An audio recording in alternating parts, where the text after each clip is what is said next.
Yes, sir, we promised you a great man tonight. Andres, a child. WrestleMania! Hulkamania is running wild. My God, what a run!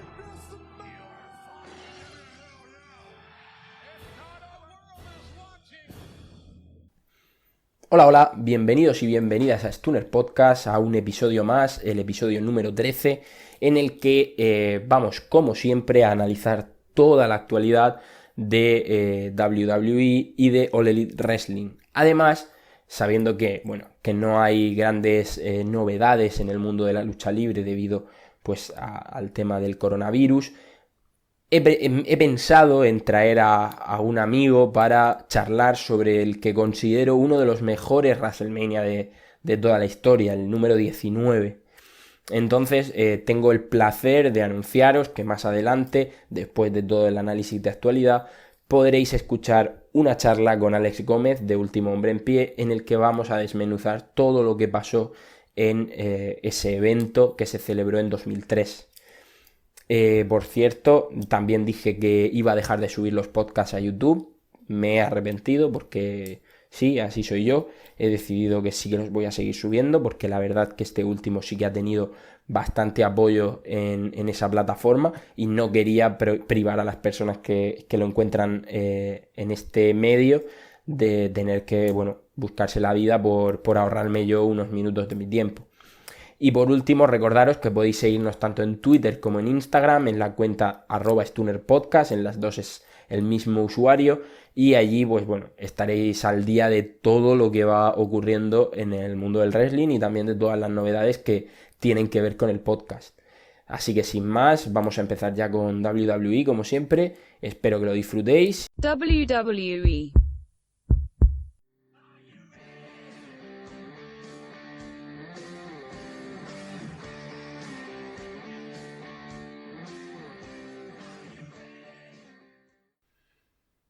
Empezamos hablando de SmackDown esta semana y es que lo primero que quería decir es que me sorprende mucho que la calidad general del show esté mejorando ahora que no hay público y que SmackDown haya pasado de ser probablemente el peor show de los 3 semanales de WWE a convertirse en el que seguramente nos otorga mayor calidad in ring, al menos en el ring. El show comienza con Alexa Bliss y Nikki Cross en uno de sus segmentos de A Moment of Bliss e invitan al campeón universal Braun Strowman. Mientras tanto se anuncia que el campeonato va a estar en juego en Money in the Bank y que será contra Bray Wyatt. Y bueno, en ese segmento básicamente tratan de crear expectación hablando un poquito de lo que puede ser el combate, de que Strowman no le tiene miedo, etc. Finalmente el segmento acaba con una risa de Bray Wyatt que pone en alerta a Strowman, pero realmente no pasa nada. Ahora que ya sabemos que va a ser Bray Wyatt humano el que se va a enfrentar a Braun Strowman, sí que podemos imaginar que la victoria será para el Monster Among Men. Imagino que con esto pretenden que sea una lucha de transición, pues que no le reste credibilidad al personaje de The Fiend, pero que le sirva a Braun para retener el cinturón. Yo personalmente sigo sin estar de acuerdo con este feudo, porque me parece que no es lógico, pero sí que es una decisión coherente dentro de realizar el feudo, el enfrentarle al Bray Wyatt humano y no joder así la credibilidad del otro personaje. Sigo creyendo que Strowman no está preparado para ser campeón y llevar el peso de toda una marca, pero bueno, supongo que vamos a tener que pasar por esto un par de meses. Imagino que esto va a desembocar en un rematch en el que esta vez Bray Wyatt sí que convocará a The Fiend y ahí sería lo lógico que logre el campeonato y que por fin podamos pasar página con esta historia.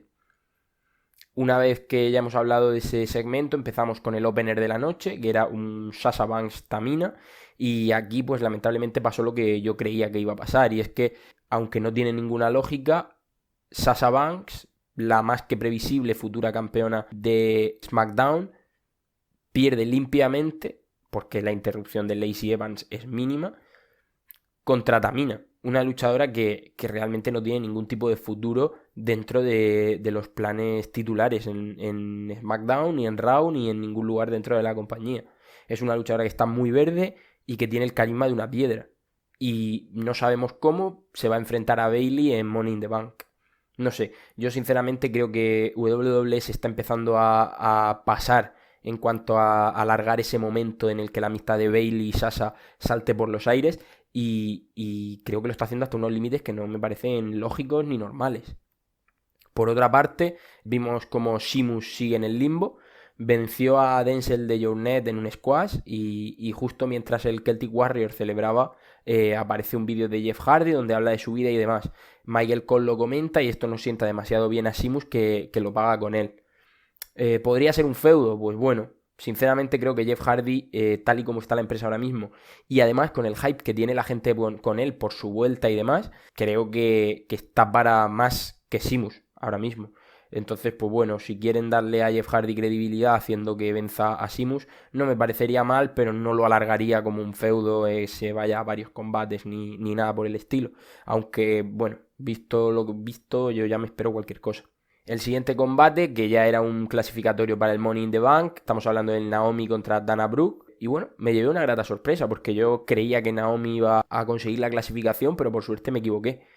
Y digo que me equivoqué y que me alegro por dos motivos. Uno, porque creo que Naomi no está bien, está bastante floja últimamente y creo que podía llegar a deslucir el combate, aun sabiendo que es una luchadora muy ágil y que por el estilo es perfecta para este tipo de combates. Pero realmente tenía clarísimo que iba a ganar este combate, así que me sorprendió mucho.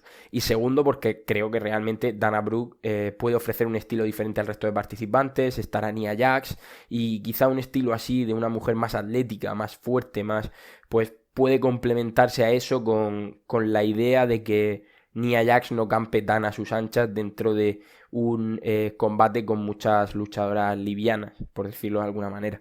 Después de esto llegamos al que para mí es el momento cumbre del show de SmackDown, la promo de Sonya Deville, en la que demuestra que es una luchadora flagrantemente infravalorada por WWE. Y es que, por las circunstancias, ha tenido que coger un micro y ha sorprendido a propios y extraños. Y yo el primero, porque yo siempre había defendido que Deville es una grandísima luchadora, pero que tiene una cierta carencia en el micrófono. Y resulta que he estado equivocado todo este tiempo. Y como pasa mucho en WWE, pues no ha disfrutado del tiempo suficiente y por eso nosotros no habíamos visto su potencial. La verdad que después de esto salí bastante motivado con esta historia porque realmente creo que si la siguen construyendo y la trabajan como la están trabajando hasta ahora, la que más reforzada va a salir de todo esto va a ser Sonya. Y realmente creo que WWE ahora mismo necesita luchadoras como Sonya dentro de su roster y con el mayor over posible además. Tras esto teníamos otro nuevo combate de clasificación para el Money in the Bank, uno de los varios que teníamos a lo largo de la noche, y era el que más ganas le tenía yo a priori antes de empezar el show. Ese Cesaro Daniel Bryan, un combate que se antojaba descomunal, pero aunque no fue un mal combate, hay que reconocer que WWE hizo de las suyas y bueno, emitió 2 pausas publicitarias durante el mismo combate. Es decir, tienes tu mejor combate de la cartelera en el que de verdad tienes a los 2 luchadores probablemente más técnicos de la compañía, o de los 2 más técnicos de la compañía, y los cortas 2 veces. Me parece una decisión absolutamente terrible. Además de esto, la victoria fue para Bryan, que, como ya dije en WrestleMania con el feudo entre Shane, Bryan y Gulak, pues creo que en este caso tampoco necesitaba esa oportunidad, y yo creo que ha pesado más el hecho de que el Money in the Bank Ladder Match necesita a Daniel Bryan más que el propio Bryan necesite ese combate. Me hubiera encantado ver a Cesaro pelear en ese Money in the Bank, pero bueno, ya sabemos cómo le está yendo al suizo en WWE y no queda más que aceptarlo y disfrutar de sus combates, porque la verdad que no dejan indiferente a nadie cuando puede luchar. Tras esto llegaba el gran anuncio de la noche. Los combates del Money in the Bank se van a iniciar en la planta baja de la sede de WWE en Connecticut y acabarán en la azotea del edificio, donde han instalado un ring para la ocasión. He pasado por varias fases, lo reconozco. Primero he repudiado la idea, después la he aceptado y ahora sinceramente tengo interés por ver lo que nos pueden presentar. Entonces yo imagino que va a ser algo rollo 2 contra 2 contra 2, mientras van subiendo las diferentes plantas del edificio. Entre medias se irán cruzando para cambiar de parejas y así llegarán hasta la cima, donde bueno, pues tendrán un combate normal y ahí se acabará todo. Me llama la atención, pero realmente no tengo claro que eso vaya a salir del todo bien. Ojalá que sí y que lo disfrutemos, por supuesto. Luego teníamos a Elias y Corbin, que bueno, no nos van a dejar en paz y siguen con ese agonizante feudo que no tiene demasiado sentido. En este caso es un ataque de Corbin a Elias que lo deja realmente hecho un trapo. Y por último teníamos el main event de la noche, una triple amenaza individual por los campeonatos en parejas. Me gusta recalcar esto porque es la segunda vez que WWE hace esto, y aunque tiene sentido porque ya lo habían hecho una vez con la mitad de los equipos y ahora faltaba la otra mitad, y tiene algo de lógica, pero me sigue pareciendo un absurdo en realidad. En este caso eran The Miz contra Jey Uso contra Big E, y a priori el combate debía ser peor que el anterior por la calidad en in-ring de los participantes. Y además porque la estipulación era normal y al final pues eso te impide lucir a lo mejor como en un ladder match. Y así fue, el combate no fue gran cosa, salvo que en un primer momento Jey Uso y Miz se pusieron de acuerdo para ayudarse a acabar con Big E y quitárselo de en medio. Y una vez que yo ya vi eso me podía imaginar lo que iba a pasar. Finalmente Big E aparece después de que Miz aplique su finisher sobre Jey Uso y le hace su finisher al campeón para lograr la victoria. De ese modo, The New Day son los nuevos campeones por octava vez y me parece un error gravísimo. Creo que tanto New Day como los Usos están muy quemados en la división, ya lo he dicho varias veces y es que me reitero. Y además creo que Miz y Morrison tenían aún bastante que ofrecer en este aspecto. La división en parejas de SmackDown lleva 2 años siendo lo mismo, siendo los dos mismos equipos todo el rato alternándose los títulos y ya tenían muy poquito interés, y con esto creo que los han terminado de enterrar. En definitiva, pues no creo que sea un mal show en cuanto al producto, pero creo que sí que hay varias malas decisiones, ya digo. En cuanto a calidad, creo que mejora bastante lo que viene ofreciendo WWE ahora mismo, sobre todo porque no hay tanto squash como sí que hay en Raw, por ejemplo, o en NXT, pero no creo que en el apartado creativo muchas de estas historias o muchas de estas decisiones vayan a encajar luego con decisiones más importantes. Ahora mismo creo que la empresa se tiene que, la marca mejor dicho, se tiene que agarrar a ese Otis Mandy Ziggler Sonya porque no hay mucho más, y intentar sacar algún rédito positivo de esa historia entre Bray Wyatt y Braun Strowman. Más allá de eso, hay muy poquito que merezca la pena.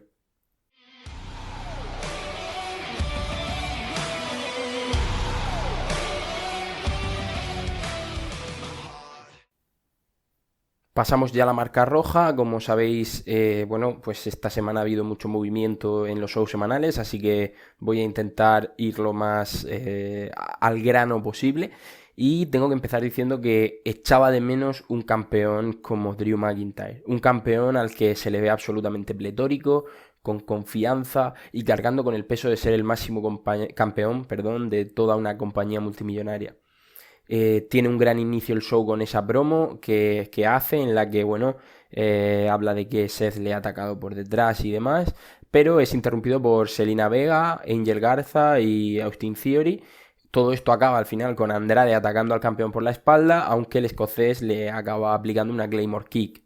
Queda previsto para el main event un combate entre Garza y McIntyre, y enseguida también nos vamos al backstage, donde vemos un segmento que todavía no he sido capaz de entender y que además es recurrente durante el show, en el que Bobby Lashley junto a Lana mueve unas ruedas de un Monster Truck.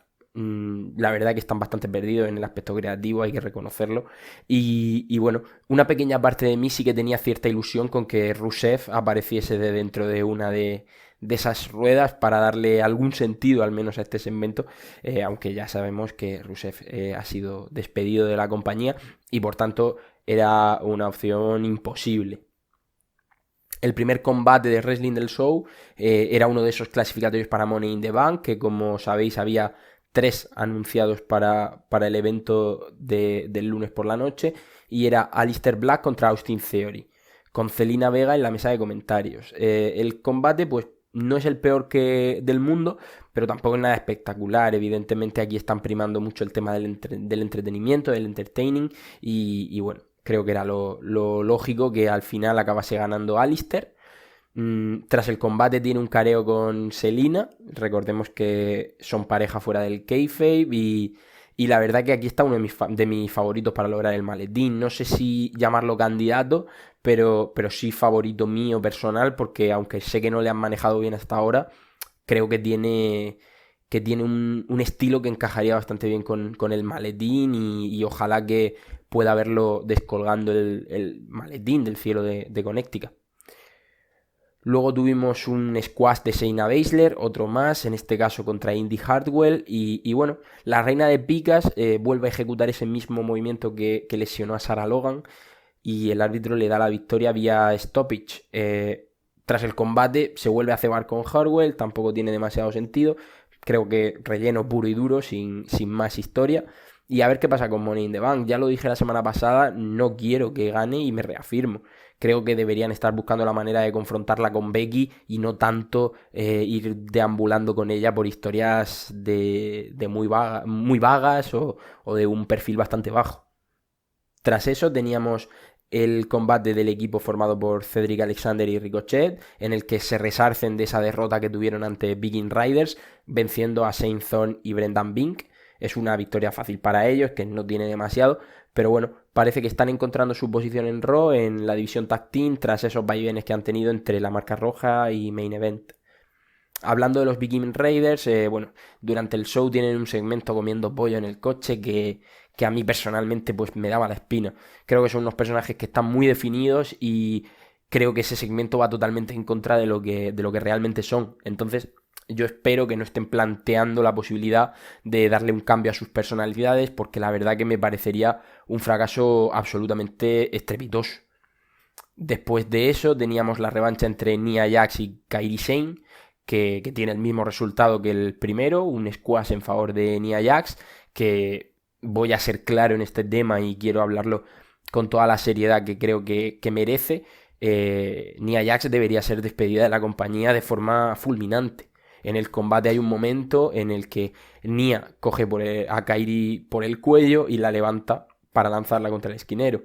Antes de hacerlo se le escucha claramente a la japonesa gritar "I'm not set", que viene a decir que no estaba preparada para encajar el golpe, y parece que Nia hace oídos sordos a lo que le está diciendo su compañera, porque recordemos que al final el wrestling tiene un gran punto de coordinación, y la lanza de mala manera contra el esquinero, lo que podía haber ocasionado una grave lesión a la luchadora japonesa.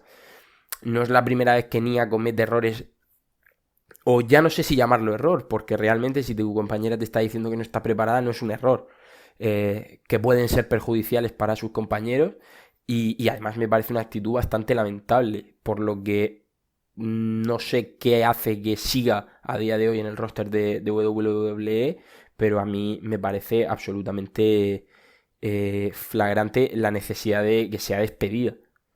Lo primero es la salud de los luchadores, y creo que un mal golpe es algo a lo que tienen que tener más miedo, incluso que al propio coronavirus a día de hoy. Entonces esto es grave, muy grave. Volvemos a retomar el tono un poquito más alegre del resto de la grabación, y es que, bueno, tenemos una buena promo de Seth Rollins en la que continúa con esa idea de atacar a McIntyre, aunque le dice que tienen bastante en común, pero Rollins remarca que él siempre ha estado un paso por delante. La verdad que me apetece bastante ver el combate en Money in the Bank. No sé si Seth Rollins va a hacer acto de presencia en las grabaciones de Raw de la semana que viene, pero ojalá que sí, que puedan llegar a desarrollarla de la manera que creo que merece esta rivalidad, porque de verdad que lo merece. Tras eso tenemos otro de los combates clasificatorios para el Money in the Bank, que en este caso era MVP contra Apollo Crews. Y bueno, el combate no tiene mucha historia, la victoria es para Apollo, que creo que se merecía un momento así, sinceramente, y aunque lógicamente no va a ganar el Money in the Bank, pero creo que es un tipo ágil que puede dar algún spot espectacular y va a estar bien. Yo creo que sin duda su inclusión es un acierto, porque MVP, bueno, ya no está para muchos trotes, y creo que Apollo en este caso era una idea más que acertada. El siguiente combate entre Ruby Riott y Liv Morgan nos dejó claro ya por fin que Liv Morgan ha pasado a Ruby Riott en el Star System de WWE, y es que la líder de la Riott Squad ha quedado sobrepasada por su discípula, que ahora es la que tiene una oportunidad real de brillar en la división femenina. Creo que no haberla hecho partícipe del Money in the Bank es un error. De hecho, creo que ella era la ganadora perfecta para el maletín. Pero bueno, una victoria como esta es un principio y creo que pronto la podríamos ver, si no orbitando al título, pues estando entre las 3, 4 consideradas para poder hacerlo. El último combate clasificatorio de la noche para Money in the Bank era el que a mí personalmente más me interesaba. Hablamos del Murphy contra Rey Mysterio. Ambos luchadores tienen una capacidad muy buena para dar espectáculo, eso creo que es innegable y no esperaba menos en la noche del lunes. Y lo cierto es que, aunque no estuvo mal, pues no creo que mejorase lo que vi en el Alistair vs Theory y eso me decepcionó un poco. Además, esperaba que Murphy fuera el que se lo llevase y me sorprendió mucho que tampoco fuese así. Evidentemente, Rey Mysterio en un ladder match es una apuesta segura. Está claro que han ido a lo fácil. Es un tipo que da audiencia, es un tipo que interesa a la gente y al final, pues creo que aunque a Murphy le venía tocando la recompensa ya y este combate era perfecto para él, la decisión que toman los creativos de WWE en este caso es la correcta. Luego aparece Charlotte, que bueno, a mí no sé cómo lo veréis vosotros, pero a mí me parece más campeona de Raw que de NXT prácticamente. Aparece y vence fácil a Kaiden Carter. No estoy para nada de acuerdo con el manejo que están haciendo de Charlotte desde que ganó el título. Y veremos a ver qué pasa cuando por fin aparezca en NXT para confrontar a Io Shirai, que recordemos que es la retadora número 1 al campeonato femenino de NXT. Tras esto, la pareja de Charlotte, Andrade, se sumaba a la acción de Raw enfrentándose a Akira Tozawa, que venía, por cierto, de ganar a Isaiah Swerve Scott en un combate del torneo crucero. Y de nuevo, Tozawa perdió relativamente fácil en Raw. Esto deja bastante claro dónde está la credibilidad de los cruceros en WWE, ya que les hacen ganar, perder sin ningún tipo de miramiento por su crecimiento, por su carrera, por su over. Entonces, pues bueno, una victoria fácil para Andrade, que sigue sumando días como campeón, aunque realmente son días intrascendentes. Siempre pienso que es lo que pudo ser y no fue el mexicano en este caso. Tras eso aparecen los Street Profits, presentan a Bianca Belair y hace su debut in ring en Raw ante Santana Garrett. Es una victoria fácil para Bianca, que espero que esté en ese Money in the Bank. Primero porque es una de mis favoritas en la compañía y segundo porque creo que encaja a la perfección en un combate de estas características. Ya lo hemos visto en NXT en alguna que otra ocasión y creo que queda más que demostrado para el que tenga cierto bagaje de haber visto a Bianca. Y por último, el main event de la noche, ya sabéis que se había programado al inicio del show, Angel Garza contra Drew McIntyre, y ahí vemos a un Drew muy cómodo, que domina el ring, sus formas, su acting, la performance en general, da un recital de cómo portar el cinturón con carácter, y acaba venciendo a Garza de manera sencilla. Tras eso, le interrumpe Theory, que se acaba comiendo una Claymore para cerrar el show. Y bueno, yo quiero decir que McIntyre se le ve en su salsa, está disfrutando cada cosa que hace y creo que si su reinado es así nos espera uno de los mejores campeones de los últimos años, sin duda. El show en sí, pues bueno, como siempre, ya sabéis lo que opino de estos shows, pero bueno, uno más. Creo que Money in the Bank tiene buena pinta. Va a haber ciertos combates que van a ser de transición, eso es evidente, pero bueno, a mí personalmente los dos combates de Money in the Bank me llaman bastante la atención, así que a ver qué pasa.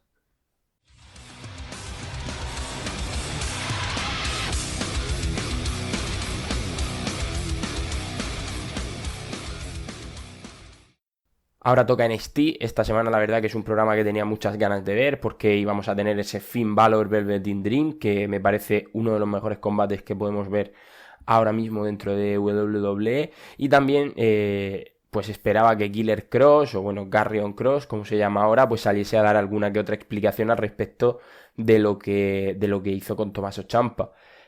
No obstante, luego veréis que no pasó nada de eso. Pero bueno, el show empieza con justo lo contrario. Se explica que hay un incidente en backstage, no se sabe qué ha pasado, pero que Finn Balor ha desaparecido y que por tanto William Regal ha decidido no celebrar ese combate que yo estaba esperando con tantas ganas. Esto nos lleva a que Velveteen pues salga y se dirija a Finn Balor en su alter ego de Demon, hasta que, bueno, Adam Cole le interrumpe y le dice que necesita mucho más que vencer a Finn Balor para poder enfrentarle por el cinturón. Y bueno, a mí la verdad que me dio bastante... me gustó bastante, por decirlo de alguna forma, que Adam Cole estuviera, porque se había perdido ya varios episodios y creo que hacía falta un acelerón en esta historia por el NXT Championship. De hecho, creo que ya lo comenté la semana pasada. Aparece el resto de Undisputed Era por detrás, menos Kyle O'Reilly, que sigue, imagino que por temas de cuarentena no puede viajar al Performance Center. Y atacan a Velveteen Dream por detrás. Finalmente el campeón norteamericano Keith Lee acude y realiza el salve. Esto, pues bueno, un segmento entretenido que bueno, es bueno por lo que ya he dicho, porque creo que Dream y Cole tienen que empezar a compartir más momentos en pantalla juntos, y además pues se buquea solo un main event en tag team entre los dos entre Velveteen y Keith Lee y Adam Cole y pues otro compañero de Undisputed Era. Sin más, pues nos vamos a ese primer combate que abría la noche. Tegan Nox y Shotzi Blackheart se enfrentaban a Dakota Kai y Raquel González, y con este combate la verdad pues que he tenido sentimientos encontrados, porque por una parte tengo que reconocer que no quería ver perder a Nox y Shotzi, pero por otra parte tampoco quería que Dakota y González perdieran ese empujón que están logrando últimamente en NXT. Entonces me parece que este es un resultado lógico. Además el pin lo hace Raquel y esto se enmarca dentro de ese poder físico que se le presupone a Raquel González. Así que aunque el combate es cortito, pues no me parece un mal combate para empezar en NXT. Tras eso, recuerdan el vídeo que grabó Drake Maverick al ser despedido, dando una muestra del mal gusto que puede llegar a tener WWE y que no sería la última muestra a lo largo del show. Y tras esto viene su combate del Cruiserweight Championship ante Jake Atlas. Bueno, ya dije que yo a Jake Atlas no lo tenía muy controlado y solo lo había visto realmente ante Dexter Lumis y algunos que otros highlights a través de YouTube y demás. Pero la verdad que me ha parecido un luchador muy muy bueno. No ha sido un combate en el que haya podido mostrar todo su moveset, pero la verdad que ambos lucieron bastante bien. Creo que hubo una buena complementación entre ambos. Y finalmente la victoria se la llevó Jake Atlas, porque evidentemente Drake Maverick no va a ganar ese torneo. Lo hicieron lucir bien, hay que dejarlo claro. Pero es que encima de todo, más tarde vuelven a utilizar este tema del despido. Se ve a Drake Maverick jodido en unas escaleras, pasándolo mal, y van a entrevistarle y él mismo dice, quizá los de arriba tenían razón con su decisión, y algo que me parece pues feísimo, francamente. Tras eso nos vamos a un vídeo sobre Damian Priest, que se muestra interesado en el North American Championship y que a la postre sería interesante para el devenir del show. Y sin más nos vamos directo a otra lucha de cruceros. Ya sabéis que había 3 buqueadas para este evento, y en este caso era Kushida y Tony Nese. Son 2 luchadores cruceros que a mí personalmente me gustan muchísimo. Creo, de hecho, firmemente que Kushida es el que más papeletas tiene para convertirse en el campeón crucero interino.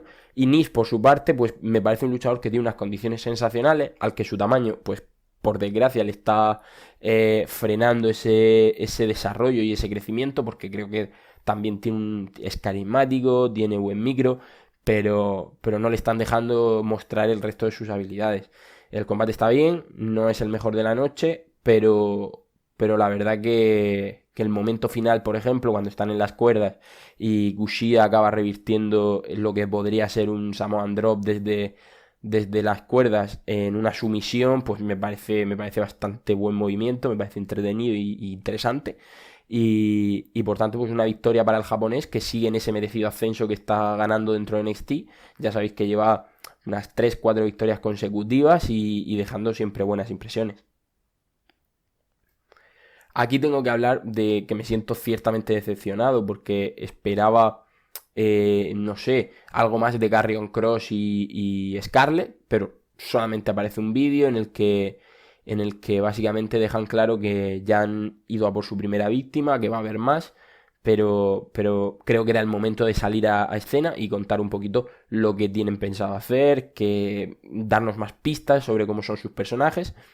Así que no lo sé, habrá que esperar, pero tengo que reconocer que justo después de este segmento aparece el que para mí es el mejor segmento de la noche, de Johnny Gargano y Candice LeRae, que creo que ambos conectan perfectamente con lo que está buscando la compañía. Es decir, a Johnny Gargano siguen dándole opciones de crecer en su papel de heel, un papel que no empezó nada bien, por lo menos en mi parecer, pero poquito a poco ha ido consiguiendo cada vez más sentirse más cómodo cuando ejerce ese rol de malo de la película.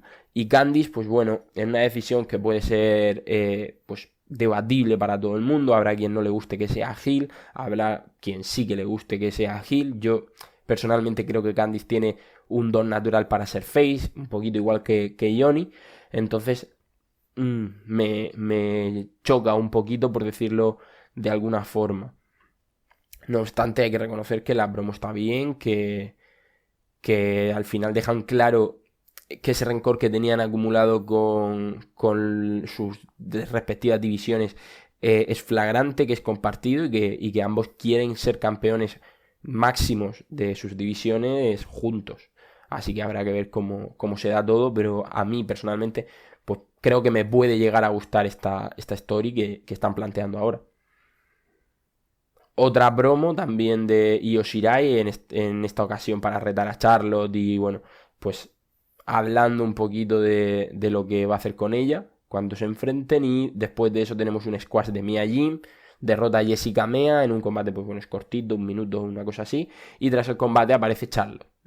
¿Por qué? No lo sé, yo no lo he terminado de entender, pero es cierto que reta a Mia Yim, se nota un respeto mutuo entre ambas y se van a enfrentar la próxima semana. Tengo que reconocer que ya digo que no lo he entendido demasiado porque así, yo creo que era el momento de encarar o de confrontar a Io y a Charlotte, pero parece ser que no va a ser así. El combate de la próxima semana se plantea interesante, Mia Yim tiene cosas que me gustan, tiene otras que no, pero bueno, Charlotte es capaz de sacarle un buen combate a cualquiera, así que creo que va a estar divertido. El último combate del torneo crucero esta semana era entre Gentleman Jack Gallagher y el Hijo del Fantasma.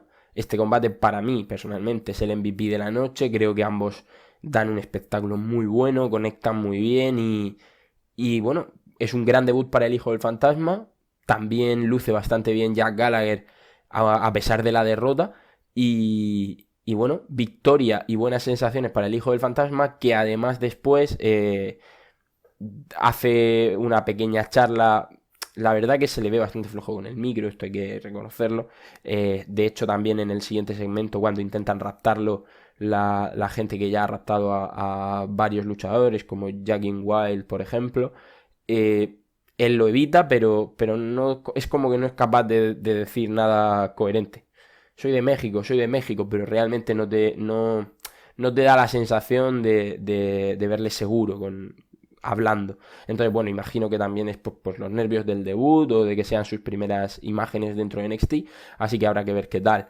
Me da algo de pena Jack Gallagher porque es un luchador que yo he defendido bastante y que realmente no está teniendo quizá el round que se merece, pero también es cierto que en WWE necesitan muchas cosas y ahora mismo este personaje nuevo, un poquito más badass, con tatuajes y demás, que lleva Jack Gallagher, creo que no es el adecuado para él porque no lo tiene pulido, no lo tiene bien dominado y eso le va a pasar factura. Y ya por último llegábamos al main event, que fue una locura, hay que reconocerlo. No como combate, que no fue nada del otro mundo, pero tuvo varias decisiones que me parecieron sinceramente geniales. En el sentido de que el combate se inicia siendo un tag team match entre, como ya hemos dicho antes, Adam Cole y Roderick Strong contra Velveteen Dream y Keith Lee. Al poco de empezar, Damien Priest aparece y ataca con un palo a Keith Lee, dejándolo incapacitado para competir, y se convierte en un handicap match en el que Undisputed Era vapulea de forma dramática a Velveteen. De pronto, cuando parece que Velveteen no tiene ninguna opción de ganar, aparece de la nada Dexter Lumis en su esquinero y Velveteen consigue darle el tag. Limpia la casa, Dream acaba aplicando ese Purple Rainmaker sobre el campeón de NXT, Adam Cole, y consigue la victoria. Es un poco loco, hay que reconocerlo, a mí me parece una decisión un poco loca, pero sin duda ha sido interesante. Creo que nadie podía esperar acabar el show con Loomis y Dream mirándose fijamente, prácticamente Dream pasando de Adam Cole. No sé, creo que es una idea genial. Creo que ha sido un muy buen show para lo que se podía hacer. Ha habido buen wrestling, ha habido algún que otro segmento interesante, y a mí me ha dejado con un buen sabor de boca, la verdad, este último episodio de NXT. All Elite Wrestling.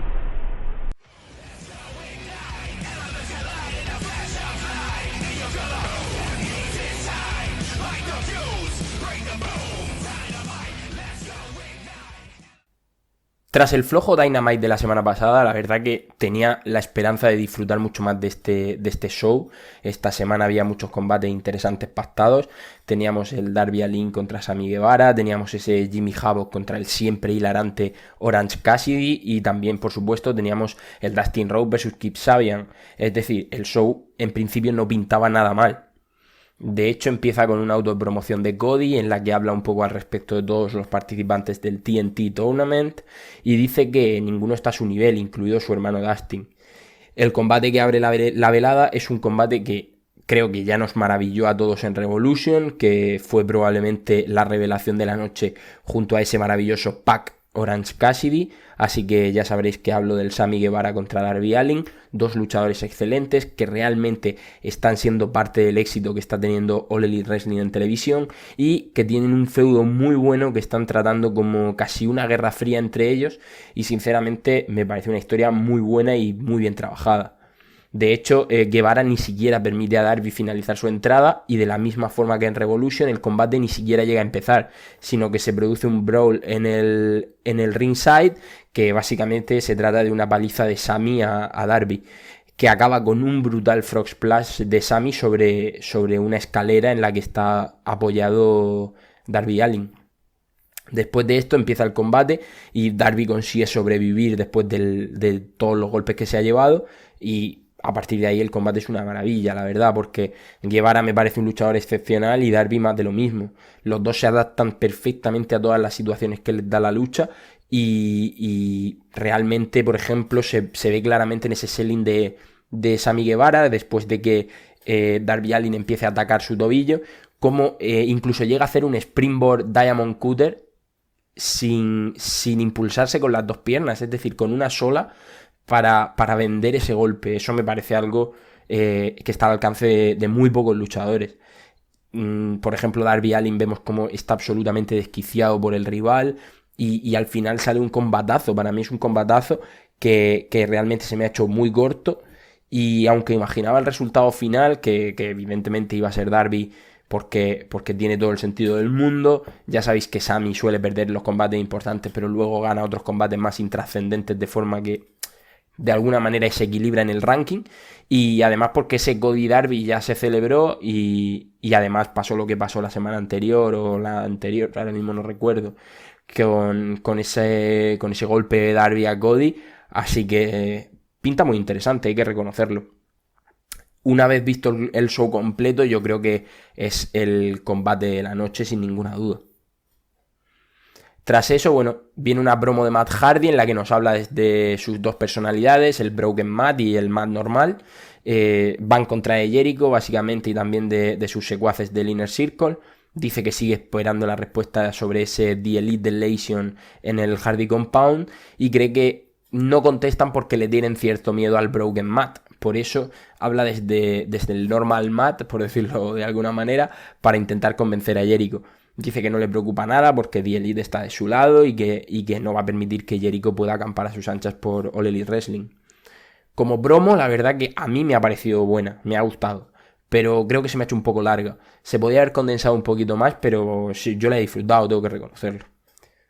Después de esto, y muy bien ejecutado, ponen un squash un poquito largo de unos 5 minutos contra Alan Angels de Kenny Omega, y bueno, como ya sabéis que esto de los squashes ya lo he comentado varias veces, pues tampoco le voy a dar muchas vueltas. Lo que sí que me gusta es que entre una promo como la de Matt y una promo como la que viene de Scorpio Sky, sí que ponen un combatito de unos 5 minutos para que no termines de aburrirte, porque si hubieran puesto las dos promos de golpe quizá hubiera sido demasiado contenido de entretenimiento seguido. De hecho, pues lo que digo, Scorpio Sky viene con una promo muy emocional sobre su vida, sobre todo lo que le ha pasado, tanto lo bueno como lo malo, y básicamente dice que CU le cambió la vida. La verdad que a mí me parece una promo muy buena, creo que lo han hecho muy bien también con la decisión de meter ahí ese combate, que bueno, que no le interesa a nadie, pero parece, quieras que no, pues te permite cambiar un poquito el chip, de promo a combate, promo de nuevo, etcétera. Así que bien, la verdad que esta promo a mí me pareció bastante interesante y os recomiendo que la veáis.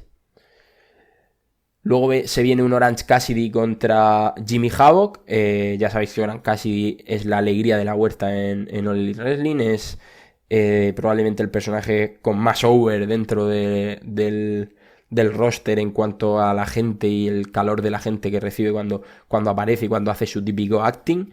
Y bueno, aunque el enfrentamiento no tiene gran cosa porque no hay una rivalidad más allá de que Havoc atacara casi la semana pasada, pues lo único interesante es ver un poquito esa unión que tienen Penelope Ford, Kip Sabian y el propio Jimmy Havoc, y cómo parece que se están orientando un poquito hacia la división tag. De hecho, el combate lo acaba ganando Orange Cassidy tras una interferencia de Penelope Ford que evidentemente distrae a Jimmy Havoc, y esto lo aprovecha Orange Cassidy para ganar, pero después atacan de nuevo a Orange Cassidy. Best Friends entra para defender a su amigo y más adelante en el show se vería como les retan a un combate, así que imaginamos que será la semana que viene. Tras eso, MJF hace una promo, pues una de sus típicas promos, es divertida, en la que, pues bueno, deja caer que no está apareciendo mucho en el... Tras eso tenemos una promo de MJF bastante divertida, que la verdad, pues bueno, pues le da un toque gracioso al show, habla un poquito de que está lesionado y no sabe si podrá volver a luchar, que se lesionó apostando con Shawn Spears en uno de los anteriores Dynamite y que por eso, pues no sabe cuándo va a poder regresar a los rings. Y bueno, me da pena también por él porque creo que ha perdido mucha fuerza el personaje y la historia que tenía. Todo lo que consiguió después de ganar a God in Revolution parece que se está difuminando. A otro al que le pasa eso también es a Adam Page, que creo que es bastante flagrante, que son los dos grandes perjudicados en All Elite de toda esta pandemia, de toda esta no poder viajar todos a hacer los shows, etcétera. Y después de la promo de MJF venía su guardaespaldas Wardlow, que lucharía en un squash para ganarle a un indie wrestler. Después de esto tenemos una promo de Brody Lee, que sigue parodiando a Vince McMahon y lo sigue haciendo bastante bien, la verdad.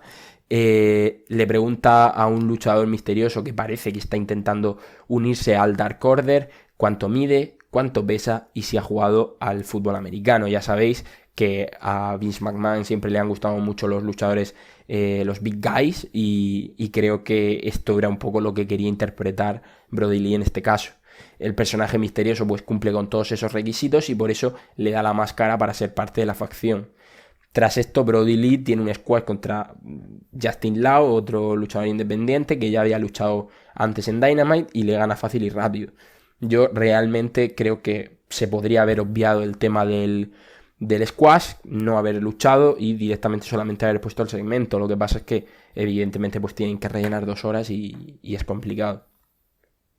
Antes del main event tenemos un nuevo capítulo de Bubbly Bunch, ese episodio un poco parodiando el Bane the Elite de los Jackson, que ya empezó la semana pasada con Chris Jericho, con Sammy Guevara, con Santana y Ortiz, con Jake Hager, en el que, bueno, pues hablan de sus cosas por videollamada durante este confinamiento y demás, y en este caso imitan, bueno, parodiando al TikTok, hacen como unos bailes llamados flip flap, y la verdad que también queda bastante gracioso. Yo reconozco que en unas circunstancias normales a mí este tipo de segmentos me sobrarían, porque además concretamente no avanza nada en la historia de All Elite, en la historia, en las storylines, en las rivalidades, ni en nada.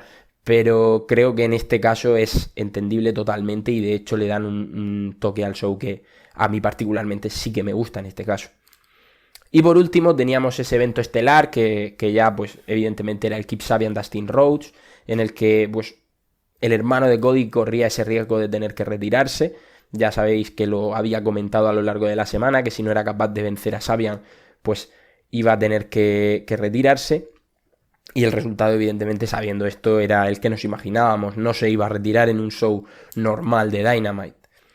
Además de que ya se había construido un feudo para Sabian, porque como sabéis se iba a enfrentar a Best Friends junto a Jimmy Havoc, así que era un poco lógico que ya habían construido otro camino para Sabian y que la victoria iba a ser para Dustin. Yo creo que esto sigue enmarcado, ya lo comenté en varias ocasiones, pero lo vuelvo a comentar, que esto es, si yo fuera All Elite, lo movería desde el punto de vista de hola, Dustin ha ganado, Dustin va a ser destruido por Lance Archer, porque es un luchador súper potente que tiene que verse muy, muy, muy dominante.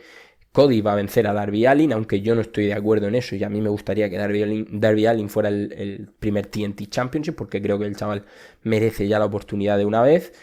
Pero imagino que la idea es que Cody y Lance Archer cierren esa rivalidad que había construido Jake the Snake Roberts prácticamente por sí mismo, en esa final del TNT Championship. No sé lo que pasará ahí porque sé que son capaces de darle el título a Cody. Creo que se lo tendrían que dar a Lance Archer, pero también es cierto que a lo mejor Lance Archer con este personaje pues no necesita ese título para destacar. Y bueno, veremos a ver lo que pasa. El combate entre Sabian y Rhodes la verdad que no tiene mucha historia, y si nos vamos más a una valoración general del show, pues habría que decir que a nivel de promos me parece que ha estado bastante bien, ha sido muy bueno, pero a nivel de lucha, salvando el Sami Darby, poquita cosa. Creo que si hacemos la media de todos los combates nos va a quedar un aprobado raspado, porque bueno, el Kip Sabian Dustin Rhodes pues no está mal para un semanal, el Jimmy Havoc Orange Cassidy no está mal para un semanal, así que bueno, un aprobado sin más en cuanto a lucha, un notable para mí en cuanto a promos, un buen show, y creo que esta semana la guerra de los miércoles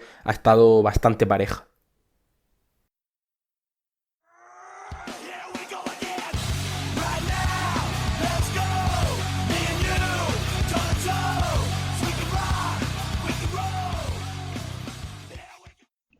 Esta semana en el podcast he querido traer una review, por decirlo de alguna manera, vintage. Como sabéis que ahora mismo, pues bueno, el contenido de wrestling está bajo mínimos debido al tema del coronavirus. Me he querido traer a un amigo para hablar sobre WrestleMania 19, que en mi opinión es uno de los mejores WrestleMania, o al menos de los que yo más he disfrutado. Así que para ello, Alex Gómez, buenas tardes, buenos días, cuéntanos un poquito. ¿Cómo ¿Qué tal? estás? ¿Cómo estáis? Pues nada, encantado de estar aquí otra vez en Star el Podcast. Bueno, otra vez no, porque creo que es la primera vez que estoy aquí, así que es mi debut en este podcast. Muy contento. Yo sé que tú has pasado por Último Hombre en Pie, por el podcast que también tengo por ahí de análisis. Y nada, súper contento de estar aquí, sobre todo haciendo la review de WrestleMania 19, ¿no? Que es uno, como tú bien comentabas, de los mejores WrestleMania que hemos tenido. Seguro que fue el mejor WrestleMania de esos primeros 19, eso seguro, y con una cartelera muy empaquetada, con una cartelera muy sólida que ahora, por supuesto, comentaremos. Bueno, te iba a decir que hicieses la promoción, pero ya la has hecho ahí en esa perfecta presentación. Último Hombre en Pie, quien no lo conozca, si es que hay alguien que todavía no lo conoce, que vaya a echarle un ojo. Está en todas las plataformas, ¿no? iVoox, Apple Podcast, Spotify. Ahí estamos, sí, ahí estamos, y dándole caña a todo el tema, no solo de análisis de WWE y de All Elite Wrestling, de todos los shows, sino también, por supuesto, lo que pasa fuera, ¿no? Como la semana pasada, todo aquello que ocurrió de los despidos, la relación florida con Donald Trump, con Vince McMahon, en definitiva. Bueno, un follón enorme, ¿no? Y le intentamos poner un poquito de luz, no solo a lo que pasa dentro, sino también a lo que pasa fuera del ring, que creo que es incluso a veces más importante que el propio wrestling. Sí, en este momento sin duda que sí. Así que bueno, si queréis estar más al tanto de toda esa información, ya sabéis que tenéis que echarle un vistazo a Último Hombre en Pie. Así que sin más, vamos a empezar. Ya sabéis, este WrestleMania 19 se celebró el 30 de marzo de 2003 en el Safeco Field de Seattle. Y bueno, Vamos a empezar rápidamente con los combates porque la verdad que hay unos cuantos y todos tienen algo que decir. Así que ese Matt Hardy versión 1 contra Rey Mysterio por el Cruiserweight Championship. Yo lo primero que quería preguntarte es algo que le he estado dando vueltas yo después de volver a verme el evento y tal para preparar esto, que es ¿cuál es tu Matt Hardy favorito? Porque es que ha pasado por varias personalidades a lo largo de este tiempo.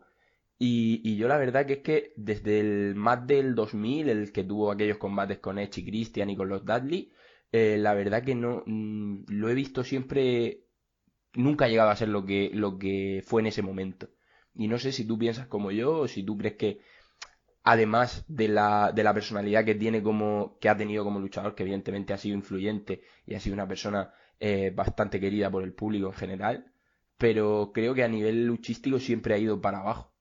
Sí, antes de responderte a esa pregunta, que ahora te la contesto, comentarle a la gente sobre todo que este WrestleMania es el 19, pero es importante sobre todo por dos cosas, porque es el primer WrestleMania bajo la marca World Wrestling Entertainment. Antes ya sabéis que era World Wrestling Federation, le quitaron la F en 2002, y luego también es el primer WrestleMania con la extensión de marcas. Es el primer WrestleMania que incluye a Raw y a SmackDown, ¿no? Con lo cual es interesante porque veremos algunos combates intermarca, por así decirlo, y además también vemos cómo los separan y cómo tenemos dos combates importantes titulares, ¿no? Así que esos dos apuntes. Y luego en el tema que me preguntabas de Matt Hardy, es interesante, ¿no? Esto porque yo siempre he sido muy fan del Matt Hardy de los Hardy Boys. No me ha acabado nunca de convencer este Matt Hardy en el apartado individual, a pesar de que este combate ahora lo comentaremos, pero es un grandísimo combate en el apartado técnico, sobre todo. Al fin y al cabo es por el título de peso crucero, y evidentemente los luchadores del título de peso crucero, los luchadores de esa división, siempre han sido luchadores muy rápidos, muy ágiles, muy atléticos, y que siempre tienen como premisa el highlight, ¿no? Que es lo más importante. Matt Hardy quizá no se adaptaba tanto a ese estilo quizá de un poco luchador más bajo, con menos peso, pero igualmente cumplía todas estas premisas, ¿no? Entonces este Matt Hardy versión 1 es un luchador que quizá es un poquito diferente, ¿no? Y recordemos que el Matt Hardy era la cuarta vez que participaba en WrestleMania y que normalmente lo había hecho con su compañero, con los Hardy Boys, en esas magníficas ladder match que tuvimos previamente. Y por eso, cuando llega aquí este Matt Hardy, pues quizá no me acaba de convencer tanto, porque teníamos en muy alta estima a los Hardy Boys, ¿no? Aún así, este es un buen Matt Hardy que tenía su repercusión moderada, teniendo en cuenta que era una división que todavía estaba en desarrollo, y quizá luego cuando hemos avanzado un poquito más en la historia, sobre todo, y en el legado de Matt Hardy, pues hemos visto cómo se ha ido adaptando con ese Broken Woken, que a mí no me gusta, pero entiendo que a la gente le encante. Entonces, Matt Hardy es un tipo que ha sabido reinventarse, es un tipo que siempre que ha visto que no llegaba por técnica, que no llegaba por capacidad o que no llegaba por atracción del público, pues siempre ha sabido encontrar su sitio, ¿no? Y eso sin duda es algo que es a destacar de un luchador que siempre ha estado reinventándose, de un luchador que siempre ha tenido un momento para brillar independientemente de su calidad dentro del ring. Pues sí. Bueno, mira, vamos a hacer como hay un pequeño contexto del combate para que la gente sepa un poco por qué se da este combate y ya lo comentamos. Matt Hardy venía de ganar a Billy Kidman en No Way Out y por eso consigue el campeonato crucero. Y mientras Rey había ganado también en No Way Out a Jamie Noble para conseguir esta oportunidad titular. Como tú, no sé si esto lo has llegado a comentar, pero Rey Mysterio era su primer WrestleMania, además de que Matt Hardy era el cuarto, como bien has dicho. Y también, bueno, destacar la conexión que tenía Rey Mysterio con el público, porque la verdad que está todo muy over durante todo el combate. No sé si tú lo habías notado. Sí, a ver, es una pena, sobre todo, que este combate solo dure 4 minutos, ¿no? Porque recordemos que Matt Hardy llega con Shannon Moore y al fin y al cabo, pues, viene como campeón y acaba venciendo a Rey Mysterio. Son 4 minutos de combate, la verdad. Es un combate que sí que pone en valor a la división de peso crucero. La gente sí que está metida, la gente entiende que es un buen combate, a la gente le gusta, porque vemos una acción muy empaquetada, una acción muy rápida, una acción muy sinérgica, pero el problema es que solo dura 4 minutos, ¿no? Aún así, la gente de del Safeco Field, pues sí que está metido dentro del combate, y yo creo que también agradecen un poquito de movimiento, un poquito de lucha diferente, ¿no? No tanto de esos big guys, que luego también lo comentaremos, que son predominantes, sobre todo en la última etapa de la WWF y en esta primera etapa de la WWE. Luego todo eso se irá diluyendo, pero bueno, es 4 minutos de combate, 4:30, Matt Hardy que acaba venciendo, y un Rey Mysterio pues que es su primera WrestleMania, que debuta con esa máscara tan extraña y con ese atuendo un poquito raro, ¿no? Y que luego pues acabará evolucionando, evidentemente. El atuendo de Rey es feíto, más o menos, podemos decirlo así. Bueno, recordemos que Hardy acaba reteniendo el título, lo hace de manera, con trampas, porque se apoya en la cuerda para conseguir el pin, así que, bueno, yo te quería preguntar, para pasar ya rápidamente de combate, es la división crucero. ¿Qué opinas de ese declive que también ha tenido desde WCW hasta el día de hoy?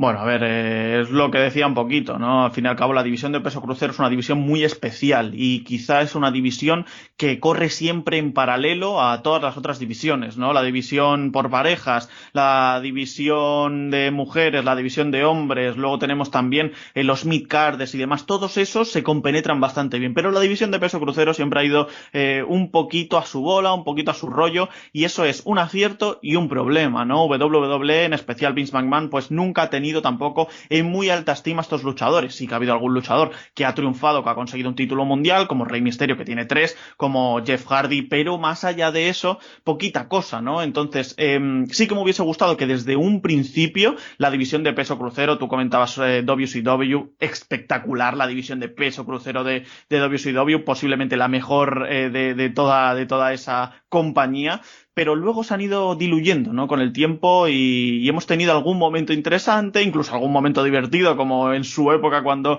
el Hornswoggle ganó ese título de peso crucero, pero luego desapareció, pero ha vuelto en segundo plano, ¿no? Entonces a mí me gustaría realmente que estos luchadores pudiesen tener su oportunidad. Lo hemos visto en repetidas ocasiones, emplazamos al presente, ¿no? Cedric Alexander, campeón de peso crucero, tuvo su momento, luego al final no, evidentemente, porque bueno, ahora está recuperando un poquito su sitio. Buddy Murphy, campeón de peso crucero, tuvo su momento. Drew Gulak, que está teniendo su momento, y luego hay otros luchadores que sí que se han implementado un poquito mejor dentro de la marca de NXT, pero recordemos que la marca de NXT, aunque todo el mundo quiera entender que es una marca igual de potente que Raw y SmackDown, sobre el papel no lo es. Entonces todavía tiene que subir un escalón, un peldañito más en tema de repercusión, sobre todo, para que así sea, ¿no? Así que es una división de peso crucero que a mí me encanta, a mí me flipa, realmente me gusta muchísimo, pero entiendo que no le han dado las oportunidades, o todas las oportunidades, que merecían a lo largo de la historia. Pues sí, ahora están con ese torneo para encontrar un campeón interino, mientras Jordan Devlin no puede competir. Así que a ver si dan un buen espectáculo, y eso hace que la propia empresa se fije en ellos de cara a por lo menos darle más minutos en televisión, que es algo que no está sucediendo muy habitualmente. Dicho esto, vamos con el 7 combate, que es el combate entre The Undertaker contra A-Train y Big Show. El combate estaba pactado para ser un tag team, pero antes del evento Nathan Jones, que iba a ser el compañero de Undertaker, pues resulta que no aparece porque está inconsciente y demás, y el combate se convierte en un handicap. Es la 11ª victoria de la racha de Undertaker, con ese look badass que recuperó, y que nos recuperó parcialmente, al menos en WrestleMania, en el 36, para enfrentar a AJ Styles. Y bueno, yo no sé tú cómo ves el combate. A mí la verdad que me parece un combate bastante olvidable dentro de esa carrera de WrestleMania del Taker, pero este es más bien normalito. Sí, la verdad es que es un combate malo, ¿no? Pero antes de eso me gustaría también hacer un apunte, porque es un apunte realmente cómico y que nos enseña un poco realmente cómo era WWE a inicios de los 2000, ¿no? Y es que tuvimos la Miller Lite Catfight Girls, que eran pues básicamente 4 luchadoras, por llamarlo de alguna manera, ¿no? Que realmente eran estrellas de Playboy, y que realmente estaban haciendo un anuncio para una empresa, ¿no? Y básicamente vemos al señor Coachman, a Jonathan Coachman, cómo está pues mirando a estas mujeres que se están pegando con almohadas y demás, ¿no? La decadencia y la denigrancia del principio de los 2000, de finales de los 90, que realmente pues yo desde aquí, sin duda alguna, que denuncio, y me parece absolutamente lamentable que se usasen a las mujeres simplemente y únicamente como reclamo para un público mayoritariamente masculino, y gracias a Dios que eso está pasando cada vez menos, porque sinceramente no me parece absolutamente vergonzoso, de vergüenza ajena, que esto ocurriese en su época. Entiendo que es la época, lo entiendo, pero no es para nada absolutamente justificable, ¿no? Y en cuanto al combate, pues bueno, iba a ser un combate tag, finalmente no lo es, dicen que Nathan Jones pues se vaya a su casa, y tenemos un combate de torres, tenemos a The Undertaker que mide más de 2 metros, tenemos a Big Show que mide más de 2 metros, y tenemos a A-Train que estará por ahí, y es un combate absolutamente paupérrimo, la verdad, es un combate malo, es uno de los peores del enterrador en esa racha que iba 11-0, es un combate que realmente no tiene absolutamente nada reseñable, es el enterrador siendo el enterrador, el personaje potente, poderoso, enorme, tremendo, gigante, ¿no? Chokeslam a Big Show, Chokeslam a A-Train, y un Tombstone por aquí, Tombstone por allá. En definitiva, no tiene absolutamente nada este combate. Yo, sinceramente, después del combate en WrestleMania 9 contra el Gigante González, este era el peor, a mi parecer, de esa saga de 11-0. Sin duda, la verdad, un combate que no tiene absolutamente nada reseñable. Pues sí, la verdad que al final yo creo que se resume fácil en 3 tipos grandes peleando, y encima aparece un cuarto antes de que acabe el combate, o sea que el sueño de Vince, tíos grandes dándose palos. Entonces, pues bueno. La verdad que el combate es bastante flojo, como tú dices, yo no había querido tampoco ahondar tanto porque sé que hay mucha gente que Undertaker es sagrado para ellos. Pero mira, aprovechando lo que has comentado de la lucha de almohadas, que lo tenía previsto para comentarlo más adelante, me sorprende mucho porque justo el siguiente combate que viene, para mí es un grandísimo combate dentro de la división femenina. Entonces, hay un contraste muy grande entre lo que puede ofrecer la división femenina, que lo demuestra con este combate del que vamos a hablar ahora, y esa lucha de almohadas que tú dices, que realmente lo único que hace es dejar en mal lugar a las mujeres dentro del wrestling. Entonces, bueno, ese combate entre Trish Stratus, Jazz y Victoria, que en ese momento era la campeona por el campeonato de mujeres de WWE. Jazz había estado fuera de los cuadriláteros desde mitad de 2002, más o menos, porque se había lesionado en la rodilla. Volvió en 2003 y entró en este feudo ya con Trish Stratus y Victoria. Este feudo llegó hasta WrestleMania, que es donde se da este combate, ¿vale? Victoria había llegado como campeona con varias defensas exitosas, y Trish había estado alejada de esa órbita titular. Entonces, una vez que sabemos todo esto, ¿a ti te pareció, como a mí, un bastante buen combate? A mí, de hecho, me encantó.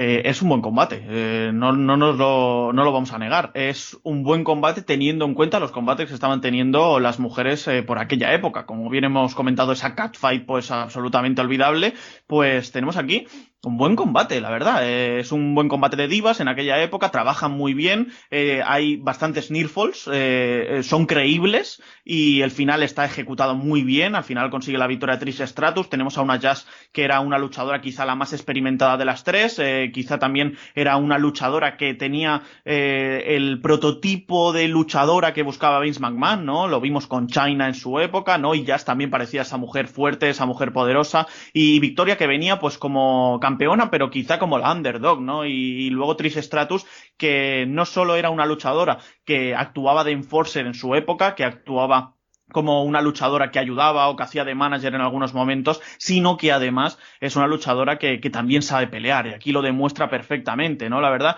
es que es un combate bastante bueno, es un combate que demuestra que las mujeres sí que pueden pelear, que las mujeres sí que pueden tener su momento, y es una pena sobre todo que WWE las buquee en este momento de la cartelera, que es un momento de la cartelera bastante bajo, ¿no? Teniendo en cuenta que son luchadoras y es el único combate que al fin y al cabo vamos a tener. Lo que pasa es que esto viene pasando en reiteradas ocasiones en WrestleMania. Normalmente lo que tenemos es un combate titular, un combate de mujeres por ese título de la Women's Title, el Women's Title, por así decirlo, y luego lo que tenemos es un combate también absolutamente opuesto en las antípodas con luchadoras mostrando su cuerpo, ¿no? Entonces era la dualidad en la que estaba siempre WWE. Aquí parece que empiezan a confiar un poquito más en las mujeres, y Trish Stratus se convierte en una campeona que luego más adelante evidentemente se convertirá no solo en eso, sino también en una absoluta y total leyenda. Sí, claro, yo es que al final pienso que tanto Trish como Lita, por ejemplo, si hubieran llegado, a ver, hablo de Lita porque para mí personalmente es la mejor luchadora que ha tenido WWE, o a mí la que más me ha gustado. Entonces, creo realmente que hubieran salido muy beneficiadas de estar en esta época, de estar en la época que estamos viviendo ahora, en la que a gente como Becky, como Bayley, realmente se les dan oportunidades y no me imagino lo que podrían haber hecho ellas, que como tú dices, se han convertido en absolutas leyendas, si le hubieran dado la libertad que tienen ahora las mujeres dentro del wrestling, por suerte. Sí, sí, totalmente, la verdad. Y estamos viendo, oye, no sé cómo llamarlo, si la Women's Evolution, la Women's Revolution, creo que esta fue la revolución y lo que hemos visto ahora es la evolución de la revolución, pero sin duda que Trish Stratus, sobre todo, es una luchadora que marcó el camino y que indicó que no solo eran una cara bonita, sino que también podían pelear y hacerlo muy, pero que muy bien. Bueno, vamos con otro combate. En este caso es por el WWE Tag Team Championship. Teníamos a los guerreros, Eddie Chavo, a Chris Benoit y Rhino, y al Team Angle, que como ya sabes eran Shelton Benjamin y Charlie Haas.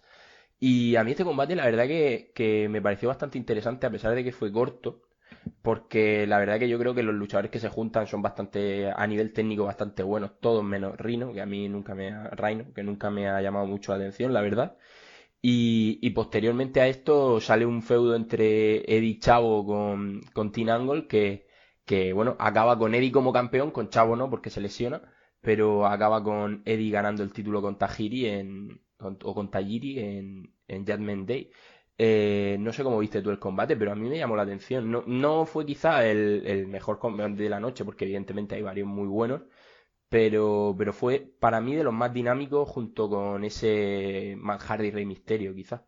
Sí, es un combate que es corto, la verdad. 8 minutos me parecen pocos para toda la calidad que había dentro del ring, ¿no? Y la verdad es que es un combate que en todo momento se basa en suplex por aquí, suplex por allá, superplex por aquí, ¿no? Chris Benoit, Shelton Benjamin, Charlie Haas, todos, absolutamente todos tienen un suplex para su rival, ¿no? Y es interesante ver cómo todo esto coincide y se empaqueta y generan una masa como de suplex que también es como el hilo argumental, ¿no? La verdad, me gustó mucho este combate, creo que son 6 luchadores que en su momento estaban muy, pero que muy bien plantados, no solo en la cartelera, sino también de forma física y de forma, y en cuanto a habilidad, la habilidad in ring es innegable para estos luchadores, entonces fue un combate bueno, fue un combate bonito, finalmente acaba venciendo el Team Angle con Shelton Benjamin que acaba haciendo el pin a Chavo para la victoria, ya te digo, en 8 minutos,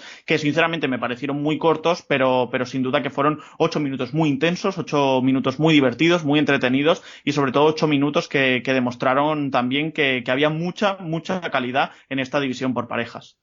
Sí, yo, de hecho, hablando de Shelton Benjamin, que como tú dices es el que efectúa el pin sobre Chavo Guerrero, si no me equivoco, Uh-huh.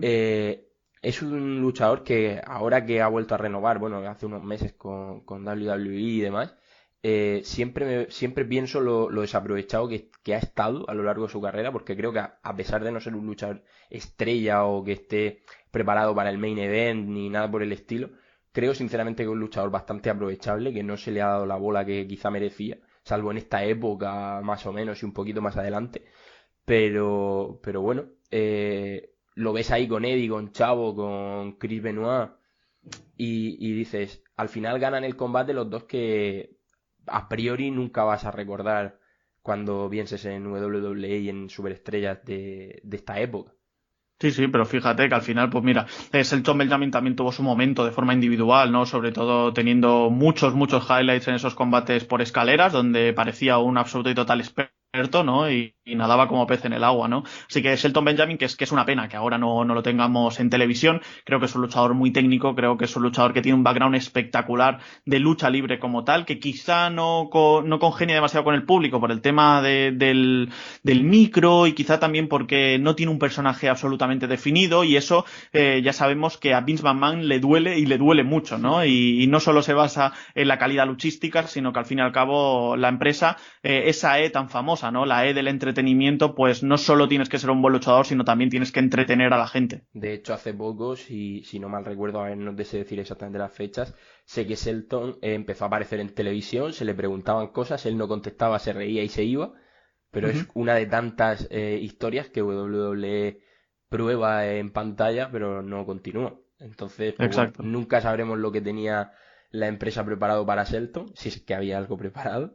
Así que bueno, una pena por él, pero bueno, también una suerte porque tiene un buen contrato para las labores que desempeña luego en la compañía. Efectivamente. Y ahora vamos con un combate que yo sé que a ti seguro que te encantó, a mí también, por supuesto, el Chris Jericho-Shawn Michaels. Y ahí te quiero dejar que te explayes porque yo sé que este combate, si no fue el que más te gustó, tuvo que ser uno de los que más. Así que cuéntanos.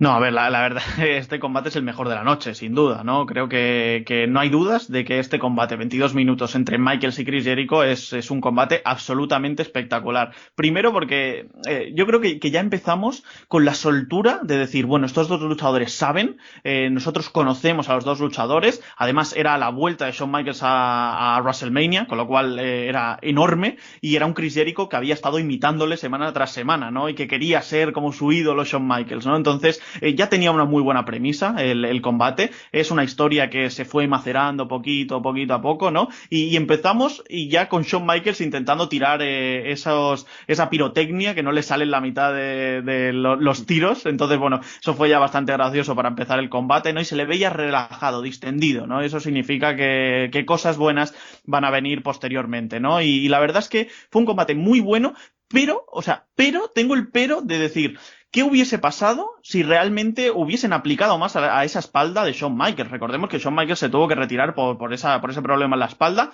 Cuando vuelve aquí en este WrestleMania, tiene la espalda hecha polvo, ¿no? Y entonces, ese era el perfecto momento para que Chris Jericho empezase a aplicar a la espalda una tras otra vez, con esas Jericho Walls. Es que tenían el storytelling hecho del combate, y aún así es espectacular, pero es lo que te digo, me falta un poquito eso, ¿no? Yo cuando lo vi le di 4 estrellas y media, ¿no? Porque podía haber sido un combate perfectamente de 5 estrellas, podía haberlo sido, porque son dos luchadores, como he dicho, muy habilidosos, dos luchadores que tienen una sinergia espectacular, dos luchadores que conocen cómo se debe hacer un combate, además está muy bien, sobre todo porque al inicio pues sí que tenemos un combate más, quizá un poquito más de chain, un combate que quizá es más a ras de lona, y luego ya todo empieza a desenvolverse bastante bien.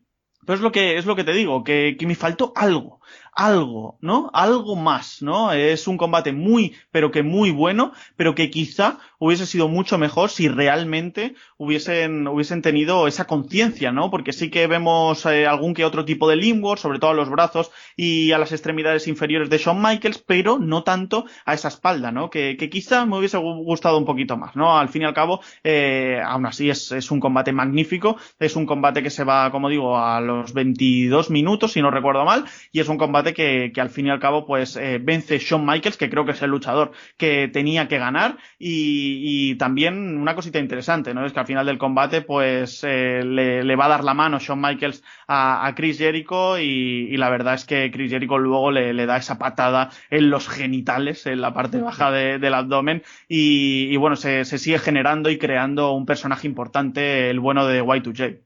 Sí, yo al final lo que pienso de este combate es que creo que está muy bien hecho, sobre todo el final, porque a mí me gusta personalmente que sea Michaels ganando con ese roll-up, porque Jericho ha lucido muy bien durante todo el combate, y es lo que tú estás pensando cuando estás viendo el combate, diciendo, madre mía, qué buen combate de los dos, pero a mí personalmente me parece que el desempeño de Jericho está un poco por encima, en el sentido de que se le ve mejor físicamente y demás, y al ganar así con ese roll-up, parece que dejas claro que realmente Shawn sigue siendo el mejor, por decirlo de alguna manera, pero que Chris Jericho está ahí. Y de hecho, el hecho de que luego Michaels, como tú dices, le tienda la mano en señal de respeto, dice mucho, y ya es genial para mí que ese low blow que le aplica para reforzar una posición de heel de Jericho que para mí con este combate, a pesar de la derrota, sale reforzadísimo. Sale como uno de los grandes luchadores de la compañía en ese momento. Sí, sí, es lo que comentábamos, ¿no? Que es un combate tremendo y sobre todo es un combate que apela al storytelling, que es algo que hacía muy bien WWE, que ahora no lo hace tan bien, pero es lo que te digo, una historia muy macerada, una historia muy trabajada, una historia que pasito a pasito fue evolucionando y una historia que se cuenta también en el ring, ¿no? Es al fin y al cabo, pues, Chris Jericho intentando sobrepasar a su ídolo, Shawn Michaels volviendo, haciendo el retorno después de años sin poder participar y es interesante porque ya solo esa aura que te genera el combate tiene todos los mimbres para ser un combate épico y sin duda lo fue. Para mí es uno de los mejores combates hasta la fecha de WrestleMania, quizá colocándolo incluso al lado de, por ejemplo, la ladder match de Shawn Michaels y Razor Ramón o incluso ese combate en esa misma WrestleMania entre Owen Hart y Bret Hart, ¿no? En ese opener. Así que un combate muy muy bueno, un combate tremendo, un combate que demostró que Shawn Michaels no había perdido ni un ápice de su talento y que también demostró que Chris Jericho era algo muy pero que muy especial. Que ahí a la larga se ha demostrado que tenían razón en ese sentido, porque la carrera de Jericho creo que ya está fuera de toda duda.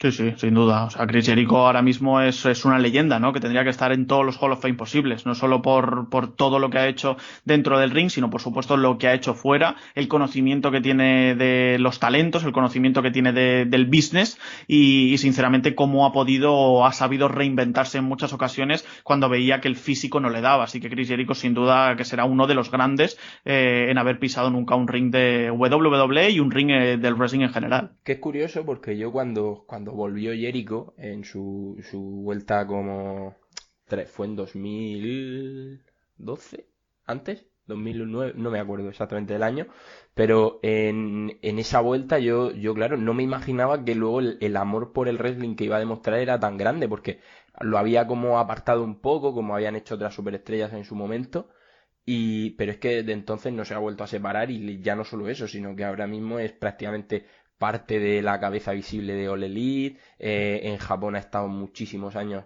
a un nivelazo.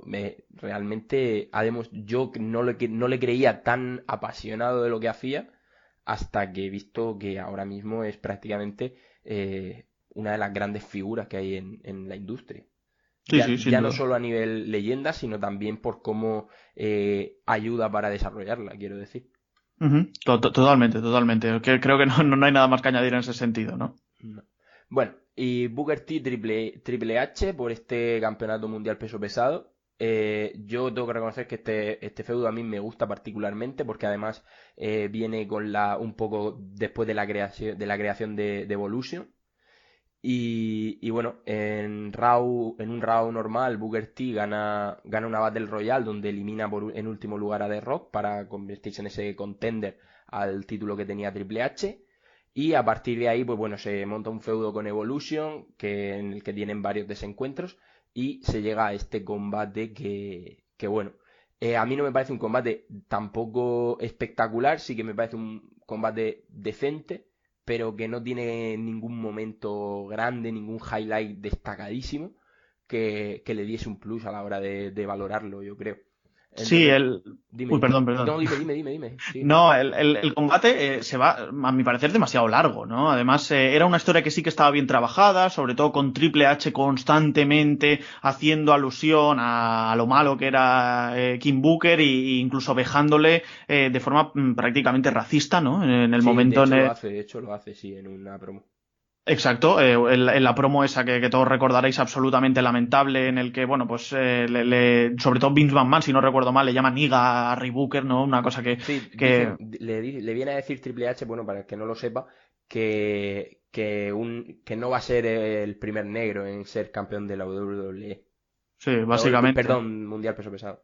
Sí, básicamente que bueno, en fin, cosas de los 2000 que no acabamos de entender y que yo sinceramente pues no me entra en la cabeza en pleno siglo XXI, pero bueno, más allá de eso, el combate, 18 minutos, es un combate que está en líneas generales bien, sobre todo porque hay una cosa que yo no entiendo, ¿no? ¿Y cómo es posible que se realice un limbo todo el rato de Triple H a Ray Booker y no consiga el comeback, ¿no? Es algo, sinceramente, que de estructura de combate es que no me entra en la cabeza, ¿no? ¿Cómo es posible que un luchador esté todo el rato atacando una extremidad todo el rato y luego sea el vencedor del combate. Es que eso no pasa nunca en la vida, ¿no? O sea, se rompen todos los estamentos. O sea, no tiene ni siquiera un momento el señor Ray Booker de decir: oye, este es mi momento, voy a usarlo para realizar un comeback. Es que ni siquiera lo tiene. Está todo el rato siendo atacado y al final, encima, acaba venciendo Triple H, ¿no? Con lo cual,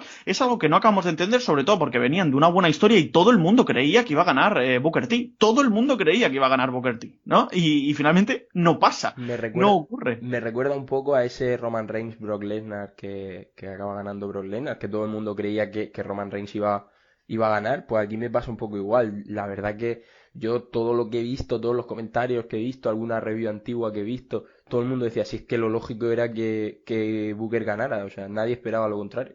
Sí, sí, y finalmente pues no, no pasa en un combate, como digo, muy, muy extraño y que rompe con todos los moldes, y además Jerry de King Lawler y Jim Ross lo llaman una épica y clásica batalla, ¿no? Con lo cual, que me parece una falacia total y absoluta, es engañar al espectador, porque no lo es. Entiendo que quieras poner over a los luchadores, pero este es un combate malo por su estructura y malo sobre todo por el final, porque al fin y al cabo es la vitrina de los inmortales, es el mayor evento del año, y todo eso tiene que ir hacia una dirección, y es acabar feudos y empezar unos de nuevos, ¿no? No puede ser que Booker T, con todo el pop que tenía, no le dieses finalmente el título. No sé por qué, pero como digo, entendiendo que es el 2000, me puedo hacer una idea de por qué no le dieron el título a Booker T.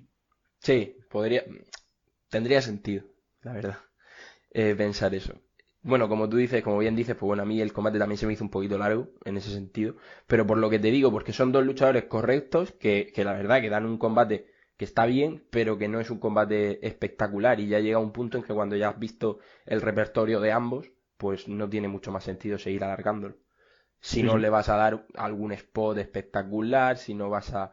Lo que tú dices, a lo mejor ese comeback a punto de ganar de Booker, pero es que como nunca se llega a producir, porque se ve claramente que el dominio general es de Triple H durante todo el combate, y finalmente gana el combate, pues le resta ahí un poquito de emoción al combate.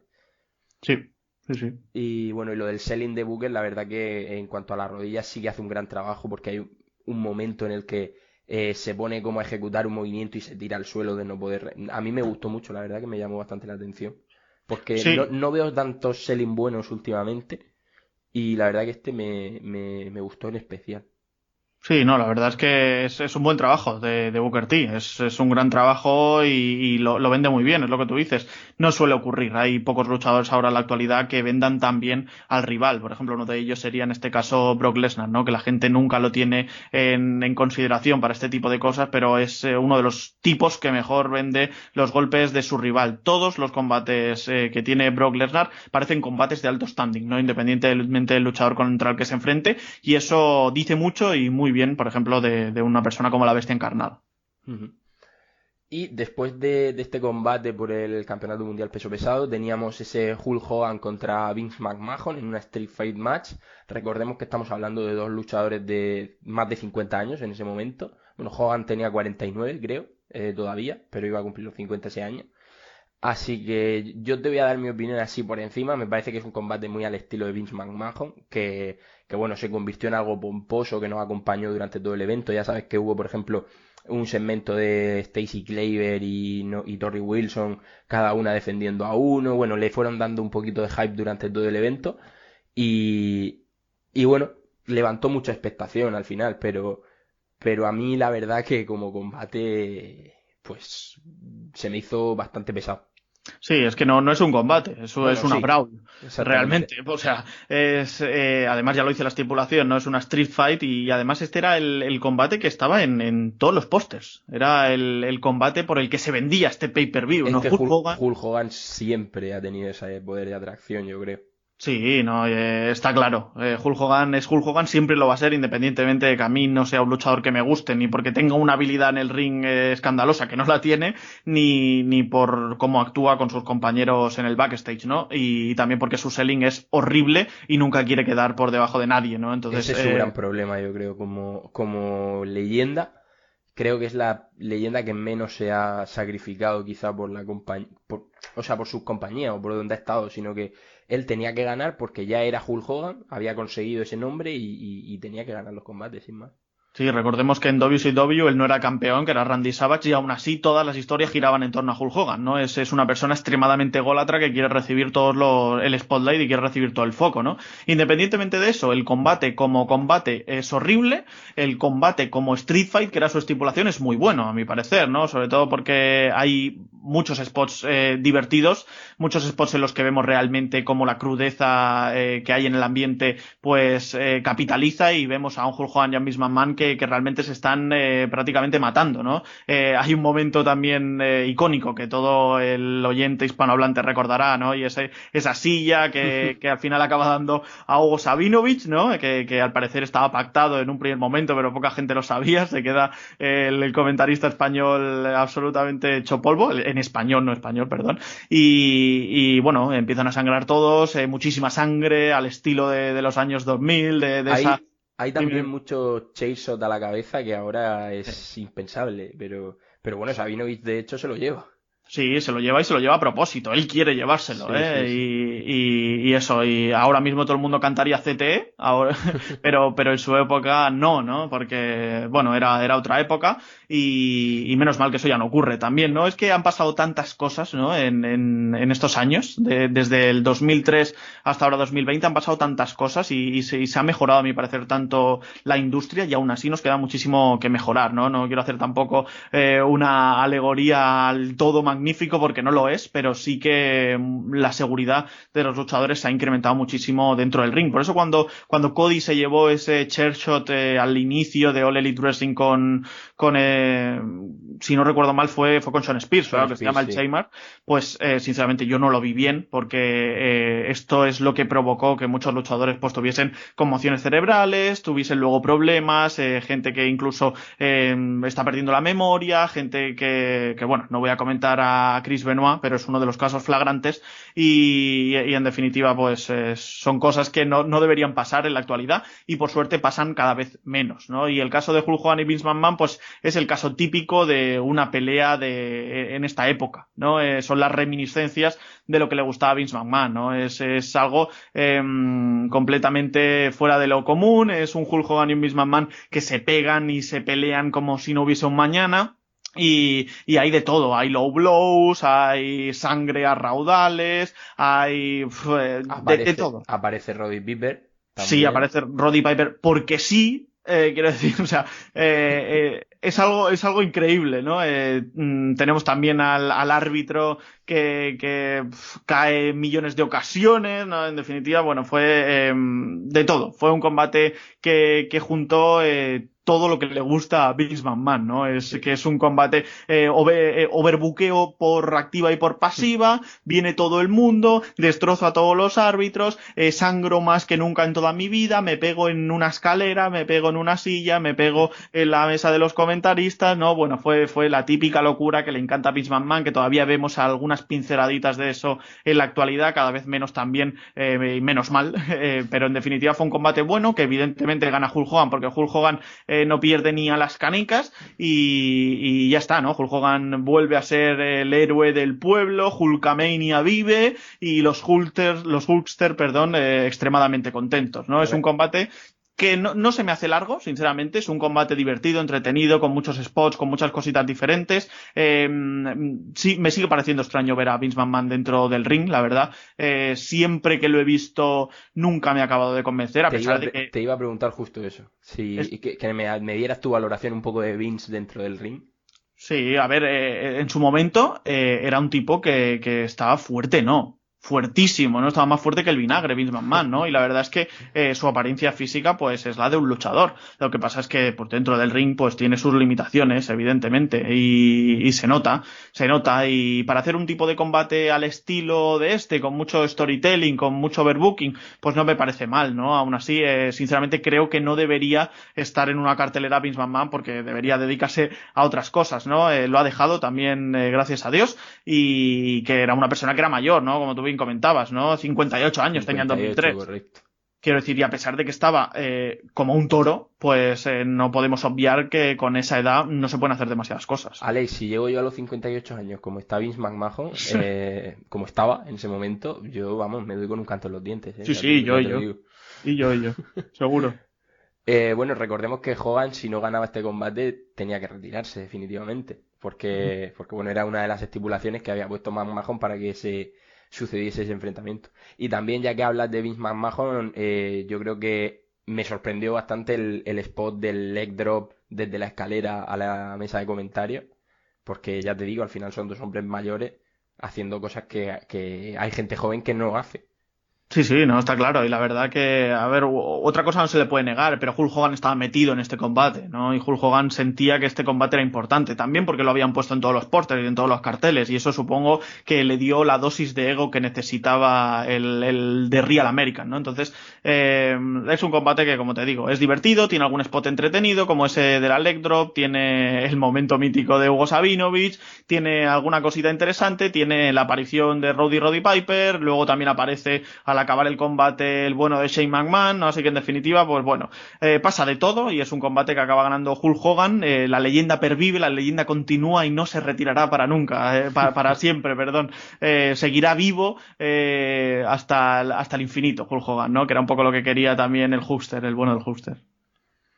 Y bueno, vamos con el Stone Cold Steve Austin contra The Rock. Yo tengo que reconocer que este combate es un poco especial para mí porque Stone Cold es un luchador que siempre me ha gustado mucho. Bueno, el nombre del podcast creo que lo deja claro, y el logo y todo prácticamente, así que yo ya te digo que este combate me pareció que, a pesar de, me parece un buen combate realmente para lo que había en ese momento, porque bueno, The Rock venía de haber peleado un par de veces, pero venía de haber estado sin luchar bastante tiempo, Steve Austin igual, y yo creo que realmente, por la capacidad que tienen los dos luchadores de atraer a la gente, convierten el combate en más de lo que es en el ring. O sea, te hacen verlo mejor de lo que realmente fue. No sé Sí. tú cómo lo ves, pero yo me acuerdo que viendo el combate decía, a ver, es un combate que, pues a lo mejor como el Booker Triple H, pero con dos personalidades que es imposible que no te tengan metido en el combate y que te hagan incluso perder la noción de lo que estás viendo. Sí, recordemos que este combate no lo sabíamos, pero iba a ser en principio el último de Stone Cold Steve Austin, ¿no? Al día siguiente Eric Bischoff le decía que se fuese a su casa, ¿no? Que tenía problemas en realidad en todo el cuerpo, ¿no? Y que no podía pelear más. No lo sabíamos hasta ese momento, pero bueno, es un combate que es como tú dices, muy bueno, pero que quizá es más bueno por los dos luchadores que están encima del ring, ¿no? Son dos luchadores muy eléctricos, son dos luchadores que siempre habían tenido, ya fuese el beneplácito, el vitoreo o el abucheo del público, siempre lo habían tenido, la reacción siempre había sido muy fuerte, muy poderosa y muy potente. Entonces este combate se demuestra como un combate también un poquito especial, ¿no? Un combate diferente, no me parece tan bueno como el que tuvieron en WrestleMania 17, pero seguro que fue mejor que el de WrestleMania 15 y la verdad es que me gustó sobre todo que tuviésemos un final limpio, ¿no? Que venciese The Rock y que no tuviésemos ese final tan típico, sobre todo de estos dos luchadores y quizá incluso un poquito más de Stone Cold Steve Austin, que es un final así un poco más de overbookeo, que nunca acaba venciendo prácticamente bien, ¿no? Y que siempre tiene pues alguna cosita reminiscente que hace que eso no sea un combate del todo limpio, ¿no?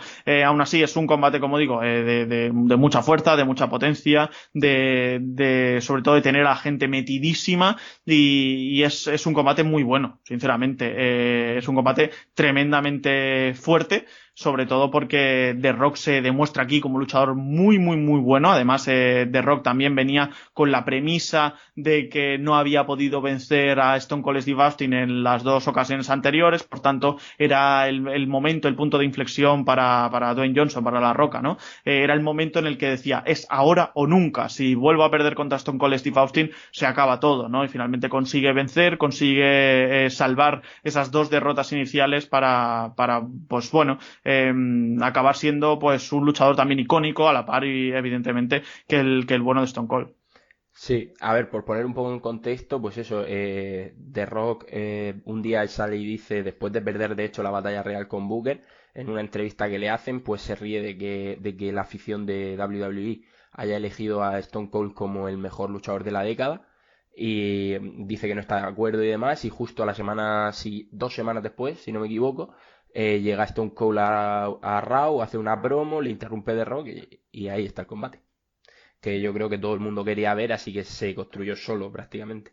Sí, sí. Y lo que tú dices, yo pienso al final que son dos de los mejores luchadores de todos los tiempos, por lo menos de los que a mí más me han hecho sentir viendo un combate.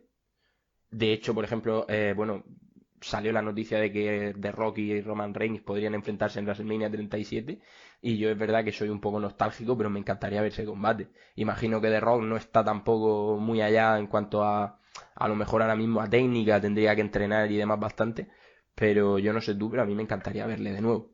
Sí, claro, evidentemente. The Rock en un ring, primero es igual a audiencia y luego es igual a espectáculo. Entonces, pues evidentemente. Y en el caso de Stone Cold Steve Austin, pues también me encantaría verlo en un ring, ¿no? La verdad, son dos luchadores que quizá los vimos menos por las circunstancias. Stone Cold Steve Austin pues tuvo que retirarse prematuramente y The Rock al fin y al cabo pues tenía otras cosas en mente, ¿no? Tuvo un hiatus, si no recuerdo mal, de 18 meses para irse a Hollywood posteriormente. Entonces, pues bueno, son dos luchadores a los que no hemos visto tanto como nos hubiese gustado, ¿no? Yo hubiese disfrutado muchísimo de una carrera larga y longeva de estos dos luchadores, ¿no? Así que ojalá verlos de nuevo en el ring en algún momento eventual y puntual y sí, imagínate si fueran los dos juntos, ¿no? Pues sería ya el acabose, ¿no? Sería la bomba. Sí, a mí me sorprendió las palabras de The Rock esta semana porque realmente te paras a pensarlo y estamos hablando de un luchador, o sea, de un actor que ya es, bueno, ha sido incluso, creo que fue el año pasado, el anterior, el mejor pagado de Hollywood Sí, sí. en un año, o sea, que realmente la necesidad, o sea, vuelve porque realmente si vuelve quiere volver. Entonces eso le da bastante mérito porque, por ejemplo, entiendo que John Cena, que es actor, tiene una carrera medianamente tal, pero no es nada del otro mundo, pero The Rock sí, The Rock se ha convertido en una superestrella en el mundo de Hollywood que es innegable. Entonces que todavía quiera volver y demás me sorprende porque al final, por mucho que sea un combate, pues no deja de ser un machaque innecesario para tu cuerpo.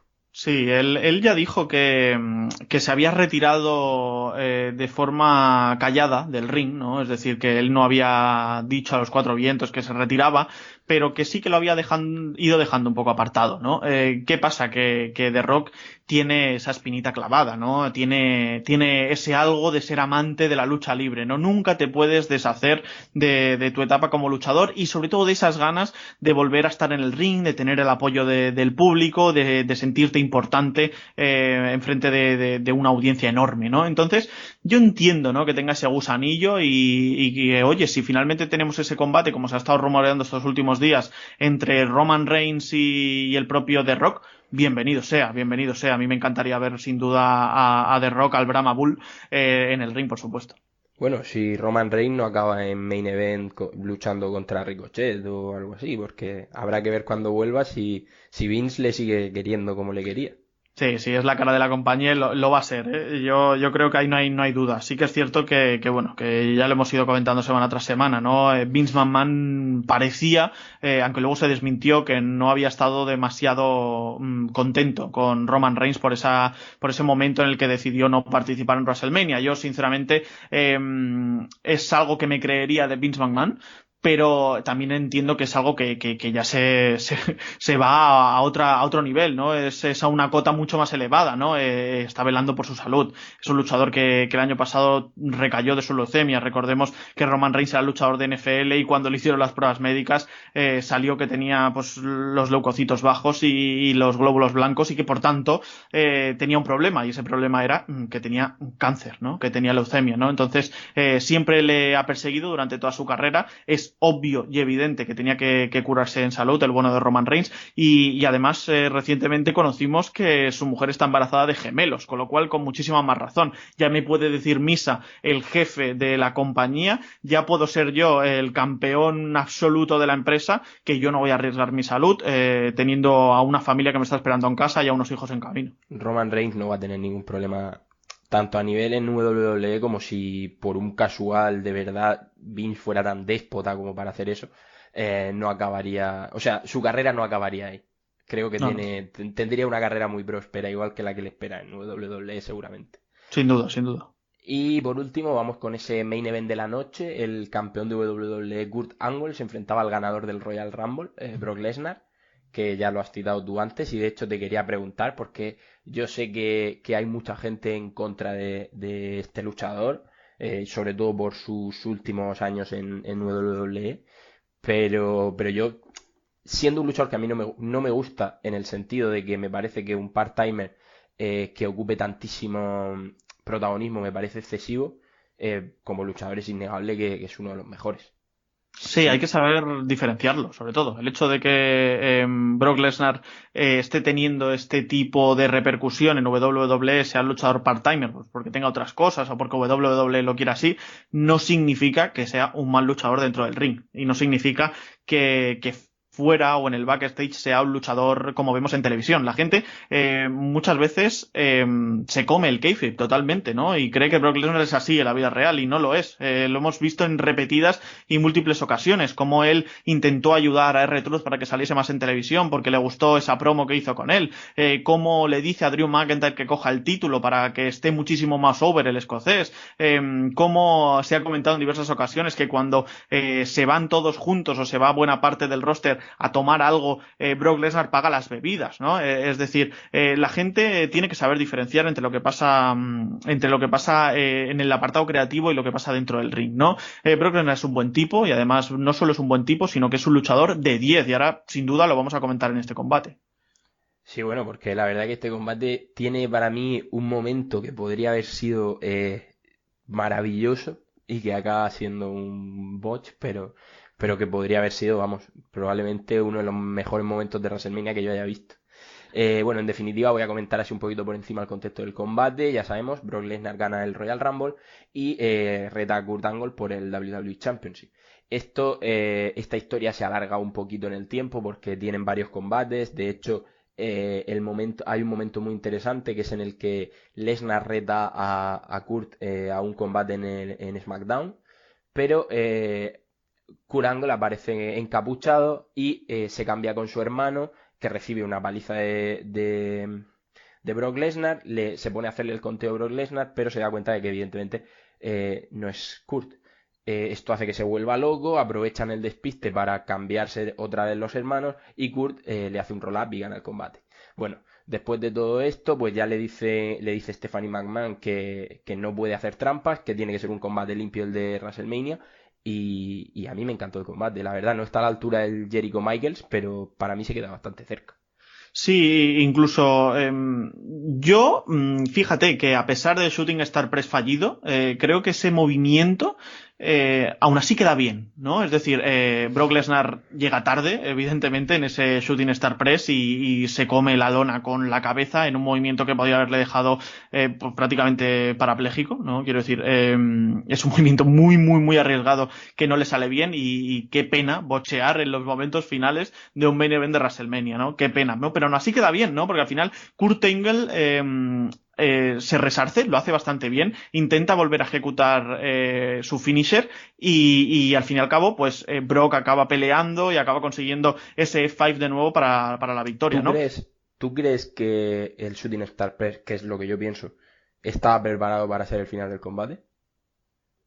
No lo sé, tengo mis dudas, podría ser perfectamente, porque ya sabíamos que Brock Lesnar antaño pues era un luchador que usaba de vez en cuando el Shooting Star Press y podía haber sido perfectamente el final, Es ¿no? que La verdad. te lo digo por eso, porque yo le puse 4,5 estrellas y cuando lo pensé, me paré a pensar y digo, es que no le doy 5 porque me hubiera encantado ver que el shooting saliera bien y que encima de todo fuera el conteo.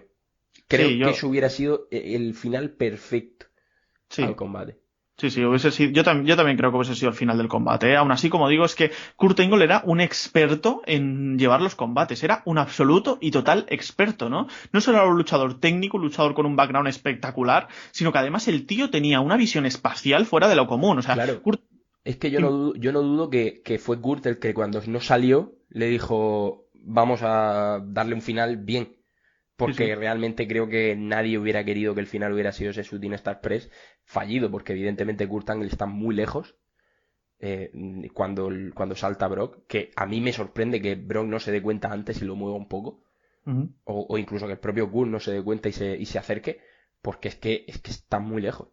Sí, sí, estaba muy lejos. Yo no sé si eso era pactado o no. La verdad es que si le hubiese salido bien hubiese llegado, pero vamos, me hubiese parecido un Shooting Star Press para la historia, sin duda, que ya lo ha sido, independientemente del Sí, botch. Fue un Shooting Star Press que ha pasado a la historia y que siempre se va a recordar, ¿no? Y es lo que te digo, o sea, Kurt Angle es un experto, es un maestro. Kurt Angle ve que el Shooting Star Press no le da y decide realizar esa especie de finisher que luego no acaba saliendo para que Brock Lesnar acabe haciendo su F5, ¿no? Me parece un final brutal, independientemente de que el Shooting Star Press no hubiese salido bien. Da igual, y luego es que el combate, sinceramente, es algo para coger y decir, bueno, pues lo colocamos en un museo que es una obra de arte, ¿no? Es un combate que empieza con muchísimo chain, es un combate que empieza sobre todo con los dos luchadores muy a ras de lona. La verdad es que es alucinante, ¿no? Cómo Kurt Angle pues, realiza muchos headlocks, cómo se revuelve Brock Lesnar, y aquí se demuestra la capacidad técnica de ambos luchadores. Sobre todo, hay mucha gente que se olvida, Brock Lesnar también tuvo un pasado amateur. Brock Lesnar era luchador amateur, con lo cual Brock Lesnar sabe los fundamentos de la lucha libre, y aquí lo demuestra a la perfección. Además, Brock Lesnar era un luchador muy, pero que muy joven, era un luchador que lo tenía todo por delante, ¿no? Y después de vencer ese Royal Rumble, pues aquí se consagra, ¿no? En un main event de WrestleMania 19, estamos en WrestleMania 36 y Brock Lesnar sigue siendo el campeón, ¿no? Para que os deis cuenta de que los buenos luchadores nunca perecen, ¿no? Es absolutamente tremendo. Entonces, este combate es la pura definición de lo que eran ambos luchadores en su momento y de cómo Kurt Angle, independientemente de que fuese el heel, era un luchador absolutamente esencial para la compañía. Era un luchador que lo tenía todo, que tenía carisma, al que la gente abucheaba, pero la gente también reconocía su labor como luchador. Era una persona que ponía over a absolutamente todo el mundo, que hacía que todos sus combates fuesen buenos, da igual cuándo y cómo. Siempre Kurt Angle estaba preparado para ofrecerte una buena lucha, y eso indica que evidentemente tenía WWE la gallina de los huevos de oro, ¿no? Kurt Angle era todo lo que necesitaba un main eventer de WWE. Tiene el carisma, la gente le abuchea, la gente también le vitorea, además la gente reconoce su labor y encima ayuda a que tus luchadores jóvenes estén muchísimo más over. Así que Kurt Angle, que es para mí una absoluta leyenda, y un Brock Lesnar que aquí se consagra en una lucha realmente tremenda, y para todos los escépticos realmente que crean que Brock Lesnar, que la bestia encarnada, no es un luchador técnico, no es un buen luchador o que no tiene muchos movimientos, que se vean este combate, sobre todo la primera parte, porque es un combate a ras de lona totalmente increíble. A mí me llama mucho la atención la gente que habla de que Brock Lesnar se ha vuelto vago. Porque es algo que creo que no comprenden que se ha producido un cambio que es muy similar al de Shayna Baszler en ese sentido, su personalidad, en el sentido de que son combates cortos, pero son combates cortos porque su forma o sea, su personaje de MMA, por decirlo de alguna manera, o más centrado en eso, no permite combates largos, pero no significa que él no pueda hacer un combate largo o que no quiera hacer un combate largo. No, y además es que está perfectamente capacitado para darte un combate de 20 minutos. El problema es que WWE no quiere, es lo que hemos comentado al principio, ¿no? Hay que diferenciar entre lo que pasa fuera, lo que pasa en el apartado creativo y lo que pasa con un luchador como tal. Shayna Baszler también tiene un background enorme, no solo de MMA, sino de wrestling. Fue amateur wrestling y participó en un montón de indies en su época antes de empezar en NXT, ¿no? Y en NXT ha demostrado como también pone over a cualquier luchador. Y cuando un luchador realmente obtiene el odio, no solo por sus luchas, porque la gente dice, no, es que pelea mal, sino también por el personaje en sí, algo está haciendo muy bien WWE y ese personaje en particular. Shayna Baszler, por ejemplo, se lleva todos los abucheos porque no, solo tiene 3 movimientos. Sí, pero ¿qué 3 movimientos? Imagínate cuando haga 20, ¿no? Pues eso es un poco el tema, ¿no? Es un estilo mucho más MMA, es un estilo que quizás se lleva más ahora, un combate más corto, un combate más espectacular, con más finishers, pero estoy convencido de que a Brock Lesnar le pones un combate de 20 minutos contra cualquier técnico y Brock Lesnar sabe cómo pelear y cómo hacer puro wrestling técnico. Pues sí, ya digo, como tú bien has dicho, creo que este combate y el Chris Jericho Shawn Michaels son combates que de verdad se les tendría que enseñar a todos los que empiecen a luchar o a entrenar para luchar, porque eh, creo que nos enseña cómo tienen que ser los luchadores de cierto peso y de ciertas características para dar combates espectaculares. Y lo demuestra tanto Shawn Michaels como Jericho, como Lesnar incluso, que se demuestra que no tienes que ser un chico pequeño para hacer cosas espectaculares. De hecho, Drew McIntyre hace esta semana en Raw un Suicide Dive que a mí me parece increíble. Ya que estás aquí, no sé si quieres comentar algo de eso, porque a mí, sinceramente, me sorprendió muchísimo, porque con ese peso y con esa envergadura que tiene, no me esperaba que hiciera lo que hizo.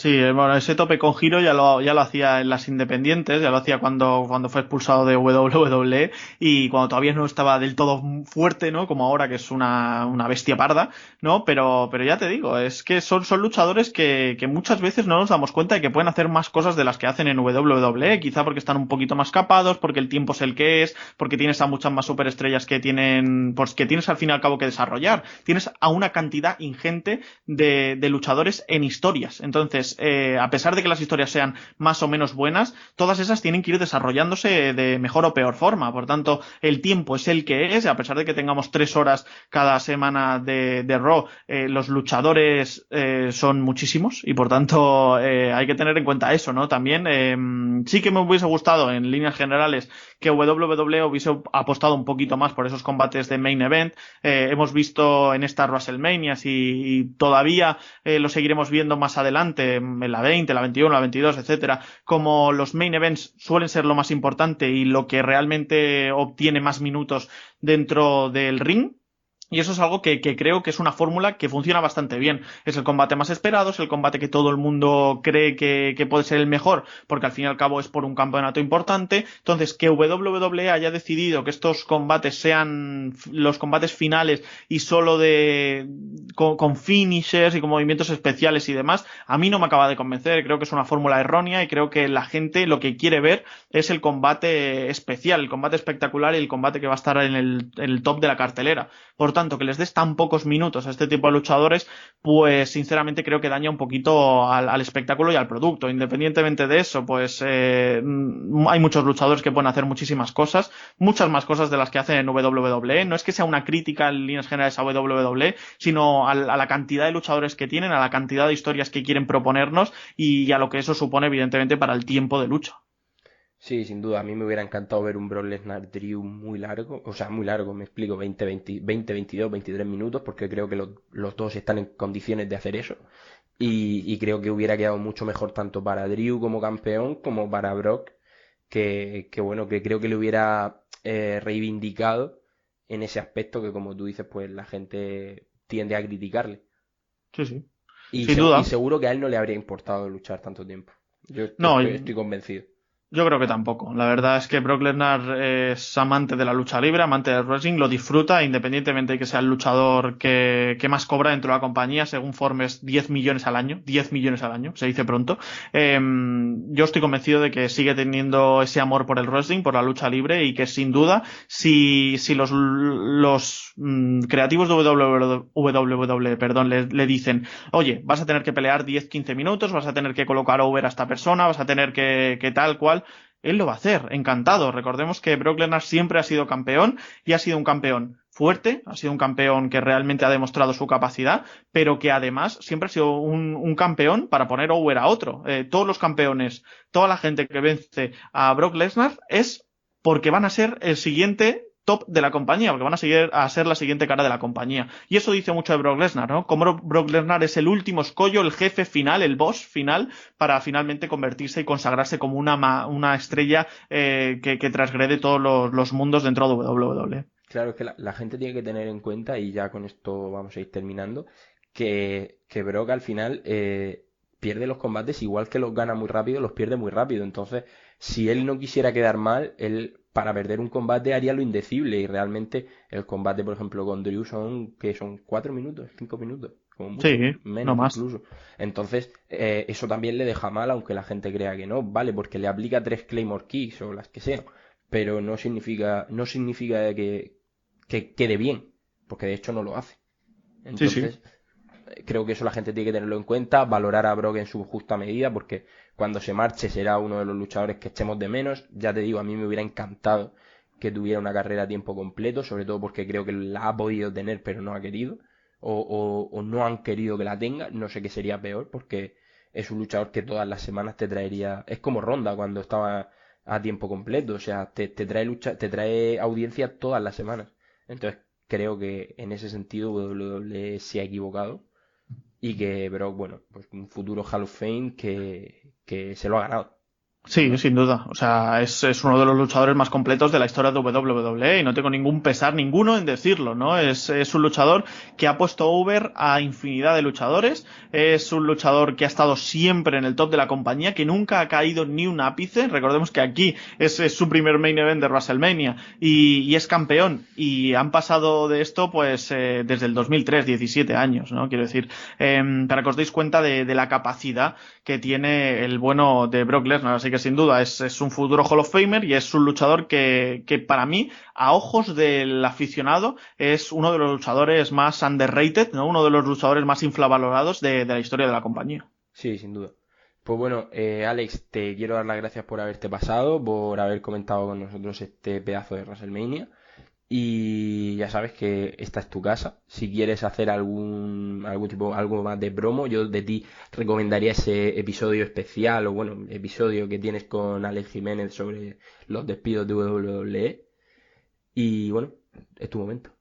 Sí, no, simplemente decirle a los oyentes, primero que muchas gracias por invitarme, evidentemente. Es un placer estar en este podcast, en un podcast que me parece extremadamente divertido y que me parece diferente y que creo que todo el mundo debería escuchar porque es absolutamente complementario con todos los podcasts que están surgiendo, ¿no? Entonces, creo que estás haciendo una muy buena labor y la verdad es que me gusta mucho y sobre todo me gusta que me hayas invitado, ¿no? Y sí, a la gente pues la emplazo sobre todo a escuchar Último Hombre en Pie, un podcast que lo tienen pues tanto en iVoox, en Spotify, lo tienen también en iTunes, donde quieran, ¿no? En su plataforma preferida de almacenamiento de podcast y allí pues vamos analizando un poco todo lo que ocurre en WWE y en All Elite Wrestling y sobre todo, como bien decías, pues ese último episodio especial en el que hablamos de los despidos y de qué ha pasado en Florida, de por qué WWE es servicio esencial, es una labor de investigación periodística que creo realmente bastante interesante y que no se ha hablado demasiado para todo lo que ello comporta, así que si queréis saber todo lo que ha pasado, el porqué de las decisiones de WWE,